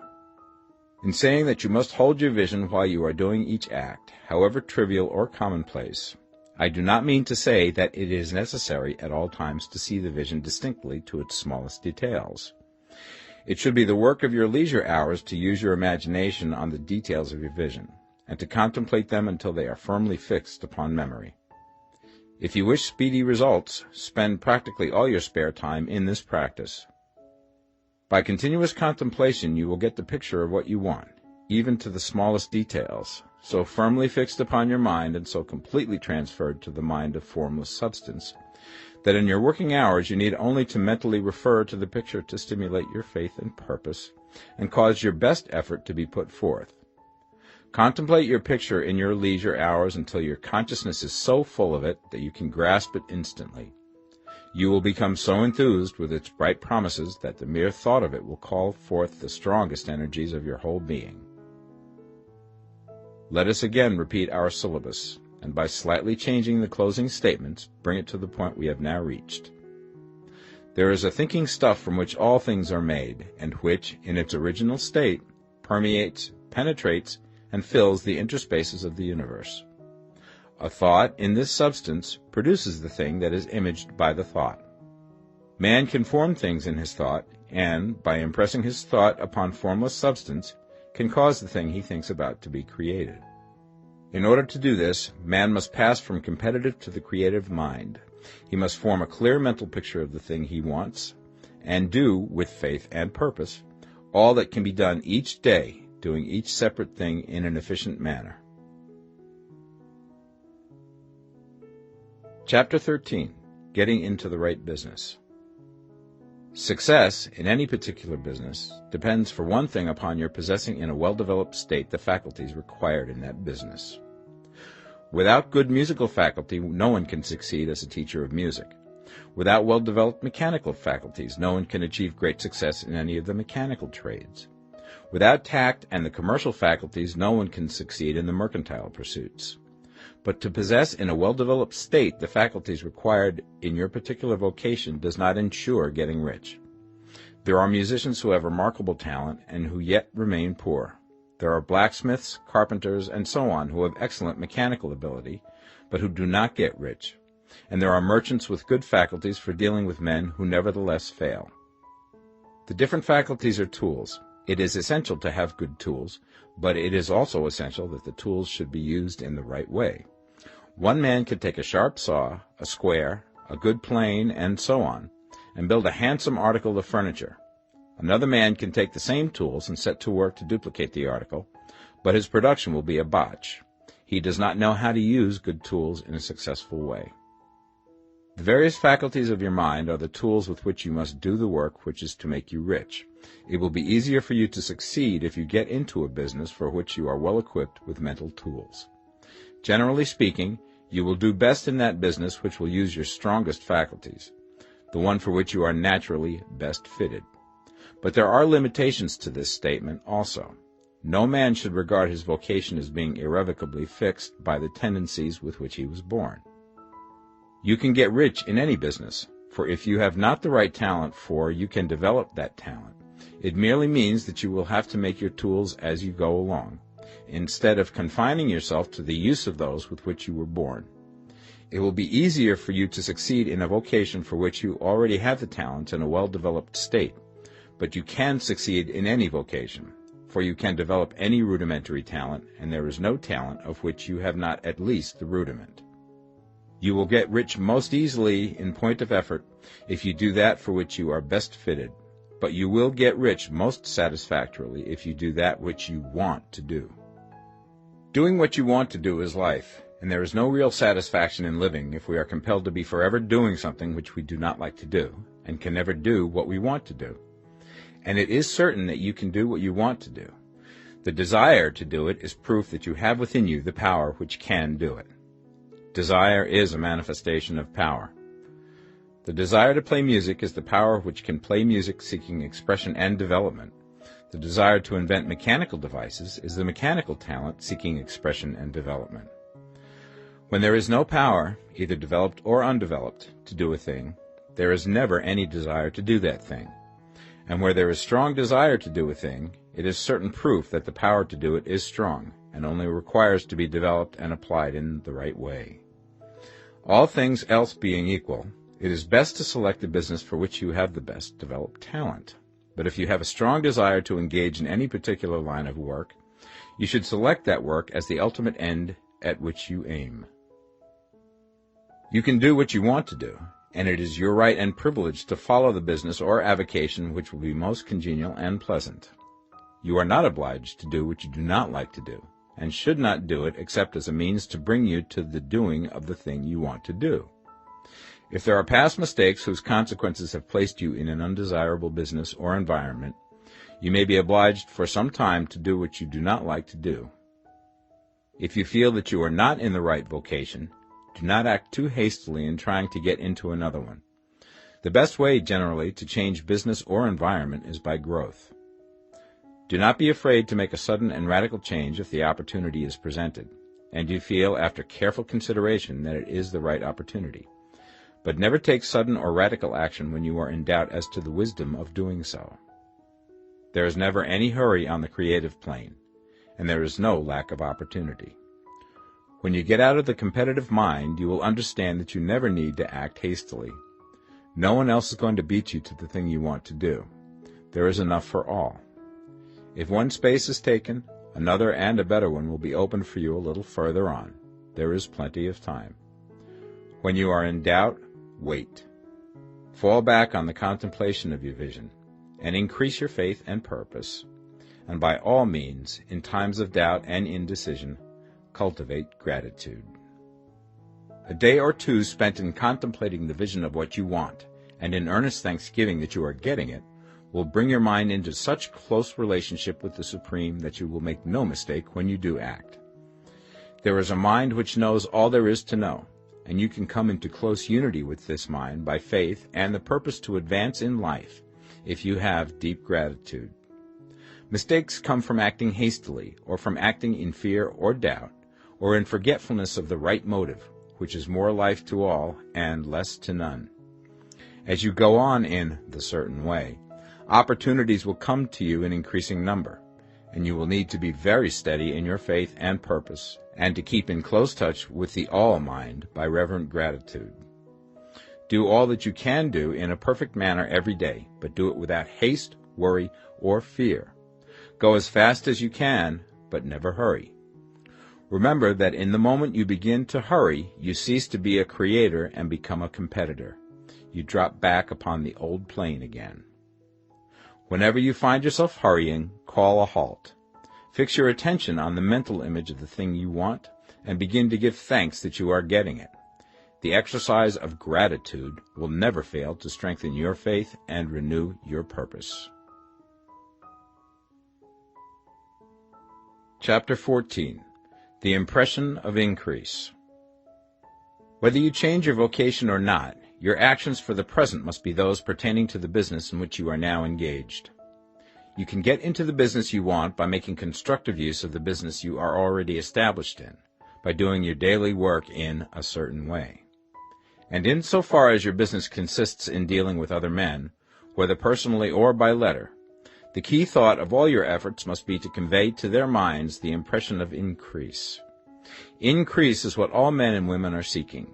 It is the urge of the formless intelligence within them, seeking fuller expression. The desire for increase is inherent in all nature. It is the fundamental impulse of the universe. All human activities are based on the desire for increase. People are seeking more food, more clothes, better shelter, more luxury, more beauty, more knowledge, more pleasure.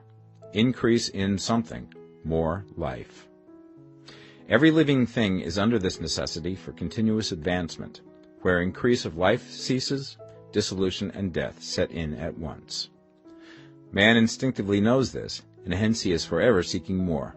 This law of perpetual increase is set forth by Jesus in the parable of the talents. Only those who gain more retain any. From him who hath not shall be taken away even that which he hath. The normal desire for increased wealth is not an evil or a reprehensible thing. It is simply the desire for more abundant life. It is aspiration. And because it is the deepest instinct of their natures, all men and women are attracted to him who can give them more of the means of life. In following the certain way, you are getting continuous increase for yourself, and you are giving it to all with whom you deal. You are a creative center from which increase is given off to all. Be sure of this, and convey assurance of the fact to every man, woman, and child with whom you come in contact. No matter how small the transaction, even if it be only the selling of a stick of candy to a little child, put into it the thought of increase, and make sure that the customer is impressed with the thought. Convey the impression of advancement with everything you do, so that all people shall receive the impression that you are an advancing man, and that you advance all who deal with you. Even to the people whom you meet in a social way, without any thought of business, and to whom you do not try to sell anything, give the thought of increase. You can convey this impression by holding the unshakable faith that you, yourself, are in the way of increase, and by letting this faith inspire, fill, and permeate every action. Do everything that you do in the firm conviction that you are an advancing personality, and that you are giving advancement to everybody. Feel that you are getting rich, and that in doing so you are making others rich, and conferring benefits to all. Do not boast or brag of your success, or talk about it unnecessarily. True faith is never boastful. Wherever you find a boastful person, you find one who is secretly doubtful and afraid. Simply feel the faith, and let it work out in every transaction. Let every act and tone and look express the quiet assurance that you are getting rich, that you are already rich. Words will not be necessary to communicate this feeling to others. They will feel the sense of increase when in your presence, and will be attracted to you again. You must so impress others that they will feel that in associating with you they will get increase for themselves. See that you give them a use value greater than the cash value you are taking from them. Take an honest pride in doing this, and let everybody know it, and you will have no lack of customers. People will go where they are given increase, and the Supreme, which desires increase in all, and which knows all, will move towards you men and women who have never heard of you. Your business will increase rapidly, and you will be surprised at the unexpected benefits which will come to you. You will be able from day to day to make larger combinations, secure greater advantages, and to go on into a more congenial vocation if you desire to do so. You must never lose sight of your vision of what you want, or your faith and purpose to get what you want. Let me here give you another word of caution in regards to motives. Beware of the insidious temptation to seek for power over other men. Nothing is so pleasant to the unformed or partially developed mind as the exercise of power or dominion over others. The desire to rule for selfish gratification has been the curse of the world. For countless ages, kings and lords have drenched the earth with blood in their battles to extend their dominions. This is not to seek more life for all, but to get more power for themselves. Today, the main motive in the business and industrial world is the same. Men marshal their armies of dollars and lay waste the lives and hearts of millions in the same mad scramble for power over others.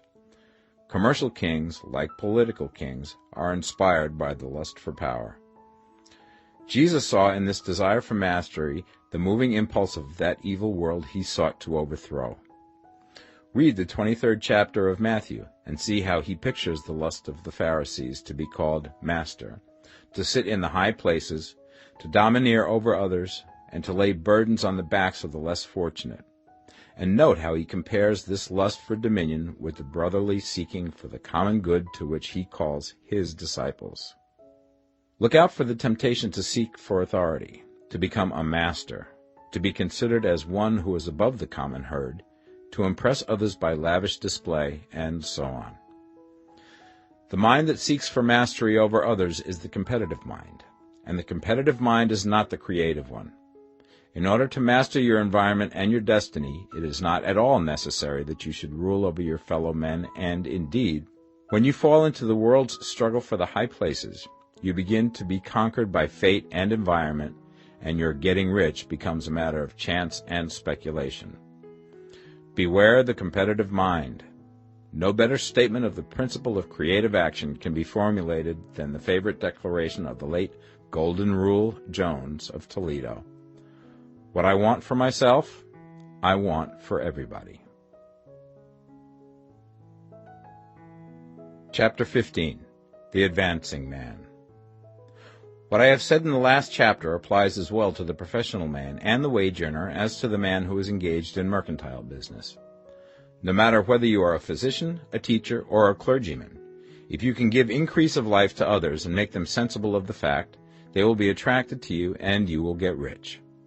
The physician who holds the vision of himself as a great and successful healer, and who works towards the complete realization of that vision with faith and purpose, as described in former chapters, will come into such close touch with the source of life that he will be phenomenally successful. Patients will come to him in throngs. No one has a greater opportunity to carry into effect the teaching of this book than the practitioner of medicine. It does not matter to which of the various schools he may belong, for the principle of healing is common to all of them, and may be reached by all alike. The advancing man in medicine, who holds to a clear mental image of himself as successful, and who obeys the laws of faith, purpose, and gratitude, will cure every curable disease he undertakes, no matter what remedies he may use. In the field of religion, the world cries out for the clergyman who can teach his hearers the true science of abundant life. He who masters the details of the science of getting rich, together with the allied sciences of being well, of being great, and of winning love, and who teaches these details from the pulpit, will never lack for a congregation. This is the gospel that the world needs. It will give increase of life, and men will hear it gladly, and will give liberal support to the man who brings it to them. What is now needed is a demonstration of the science of life from the pulpit. We want preachers who can not only tell us how, but who, in their own persons, will show us how. We need the preacher who will himself be rich, healthy, great, and beloved, to teach us how to attain to these things, and when he comes he will find a numerous and loyal following. The same is true of the teacher who can inspire the children with the faith and purpose of the advancing life. He will never be out of a job. And any teacher who has this faith and purpose can give it to his pupils. He cannot help giving it to them if it is part of his own life and practice.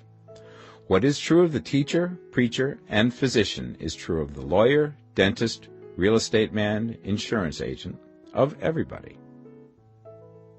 The combined mental and personal action I have described is infallible. It cannot fail. Every man and woman who follows these instructions steadily, perseveringly, and to the letter will get rich.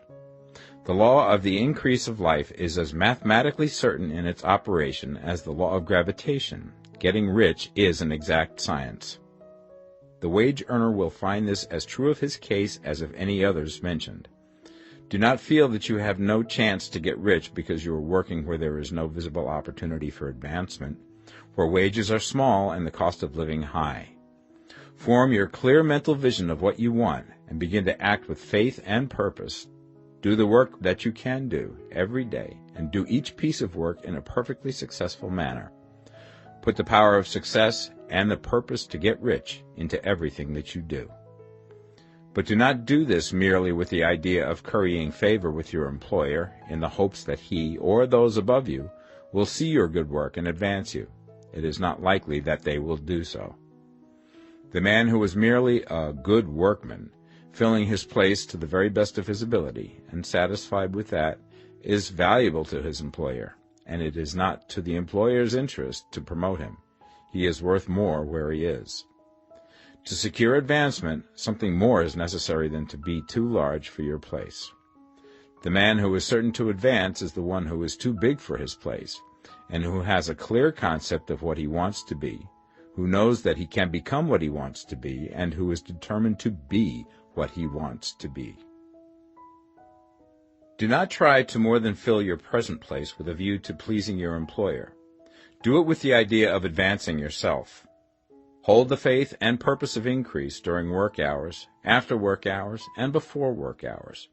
Hold it in such a way that every person who comes in contact with you, whether foreman, fellow workman, or social acquaintance, will feel the power of purpose radiating from you, so that everyone will get the sense of advancement and increase from you.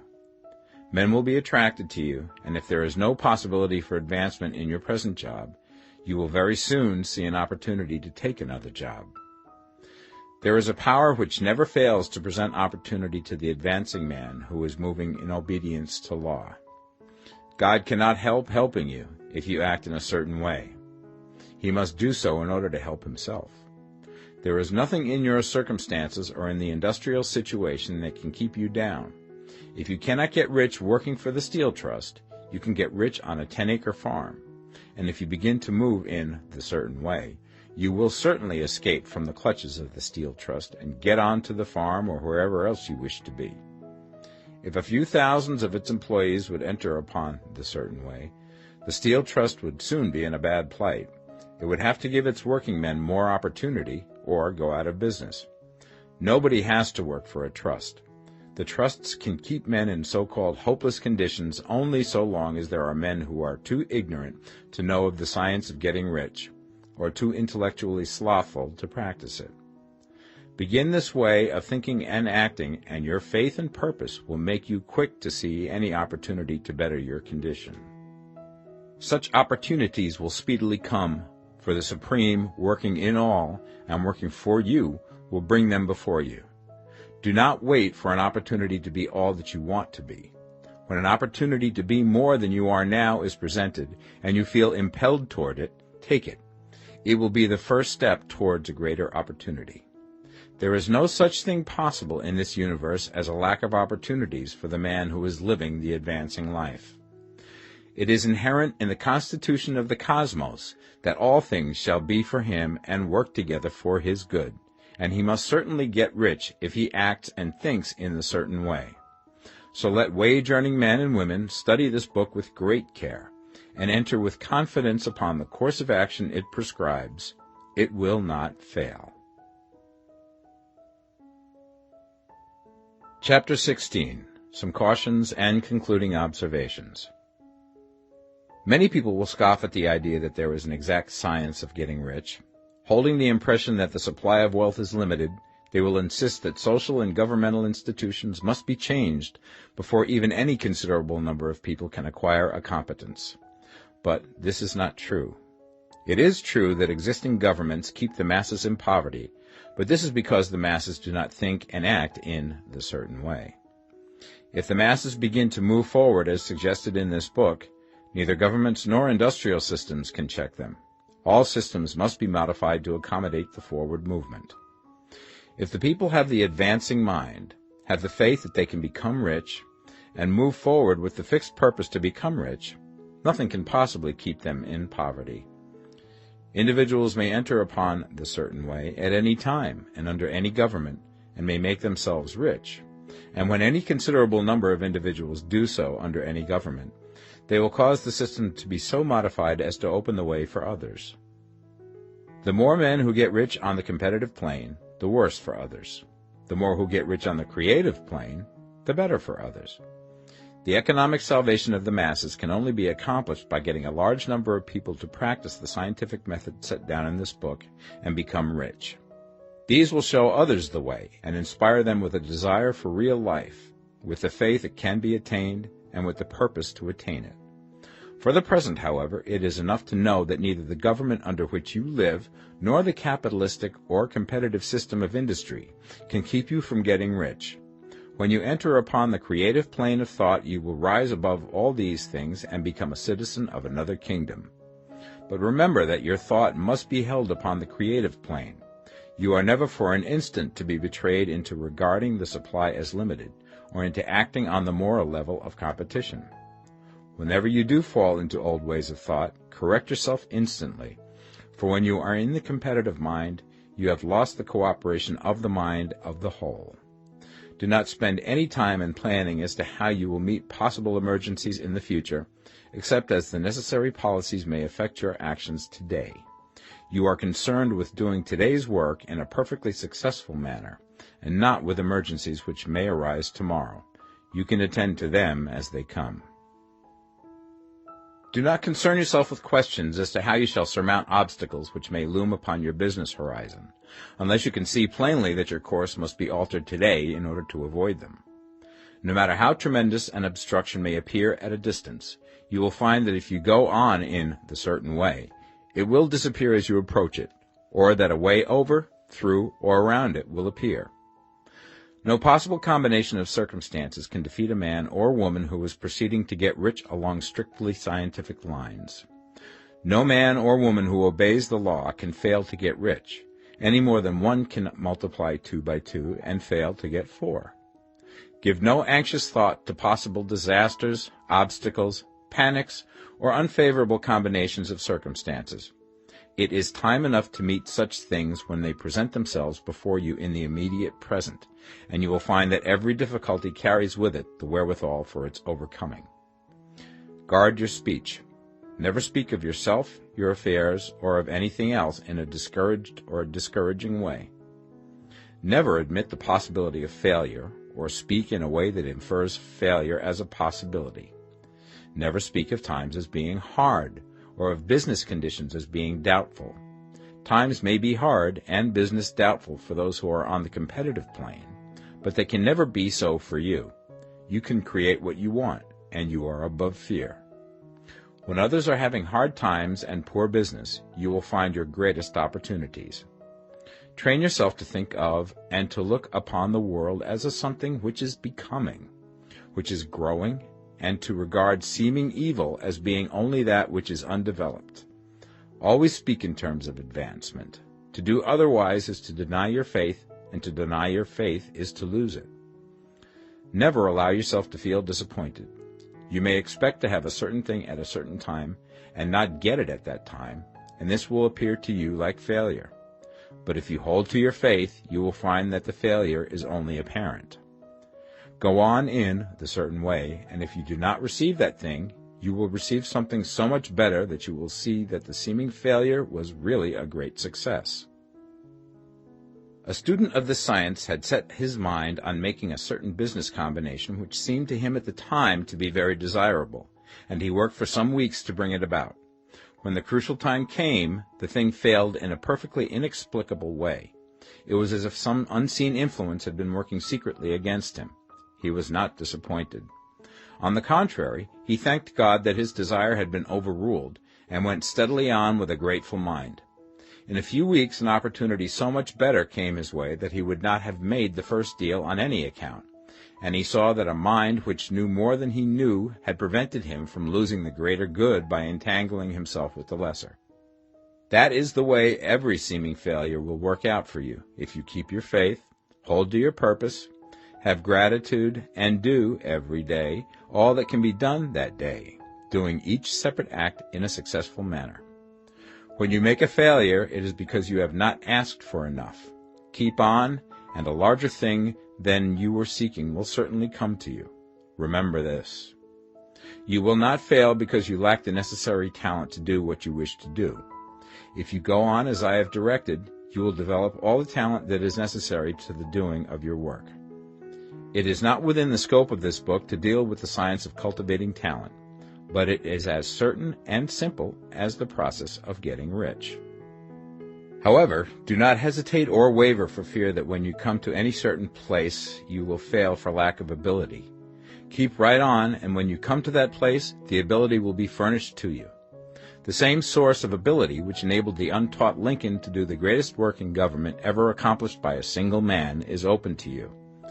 You may draw upon all the mind there is for wisdom to use in meeting the responsibilities which are laid upon you.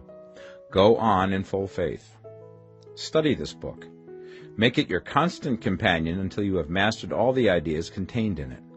While you are getting firmly established in this faith, you will do well to give up most recreations and pleasure, and to stay away from places where ideas conflicting with these are advanced in lectures or sermons. Do not read pessimistic or conflicting literature, or get into arguments upon the matter. Do very little reading, outside of the writers mentioned in the preface. Spend most of your leisure time in contemplating your vision, and in cultivating gratitude, and in reading this book. It contains all you need to know of the science of getting rich, and you will find all the essentials summed up in the following chapter.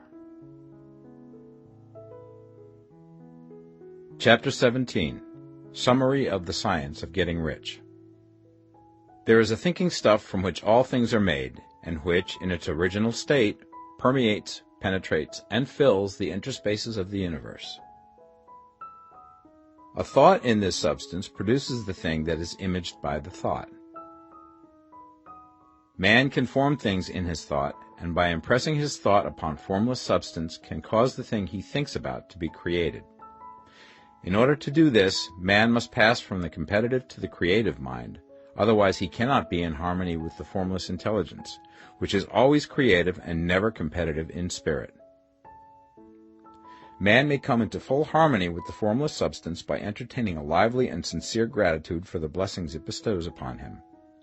Gratitude unifies the mind of man with the intelligence of substance, so that man's thoughts are received by the formless. Man can remain upon the creative plane only by uniting himself with the formless intelligence through a deep and continuing feeling of gratitude. Man must form a clear and definite mental image of the things he wishes to have, to do, or to become, and he must hold this mental image in his thoughts, while being deeply grateful to the Supreme that all his desires are granted to him. The man who wishes to get rich must spend his leisure hours in contemplating his vision, and in earnest thanksgiving that the reality is being given to him. Too much stress cannot be laid on the importance of frequent contemplation of the mental image, coupled with unwavering faith and devout gratitude.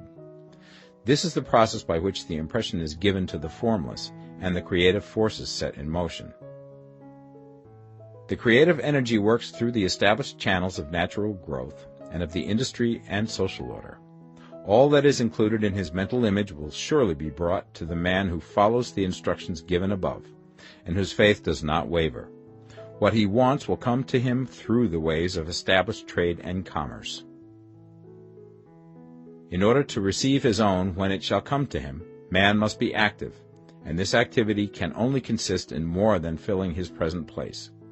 He must keep in mind the purpose to get rich through the realization of his mental image. and he must do, every day, all that can be done that day, taking care to do each act in a successful manner. He must give to every man a use value in excess of the cash value he receives, so that each transaction makes for more life, and he must so hold the advancing thought that the impression of increase will be communicated to all with whom he comes in contact. The men and women who practice the foregoing instructions will certainly get rich, and the riches they receive will be in exact proportion to the definiteness of their vision, the fixity of their purpose, the steadiness of their faith, and the depth of their gratitude.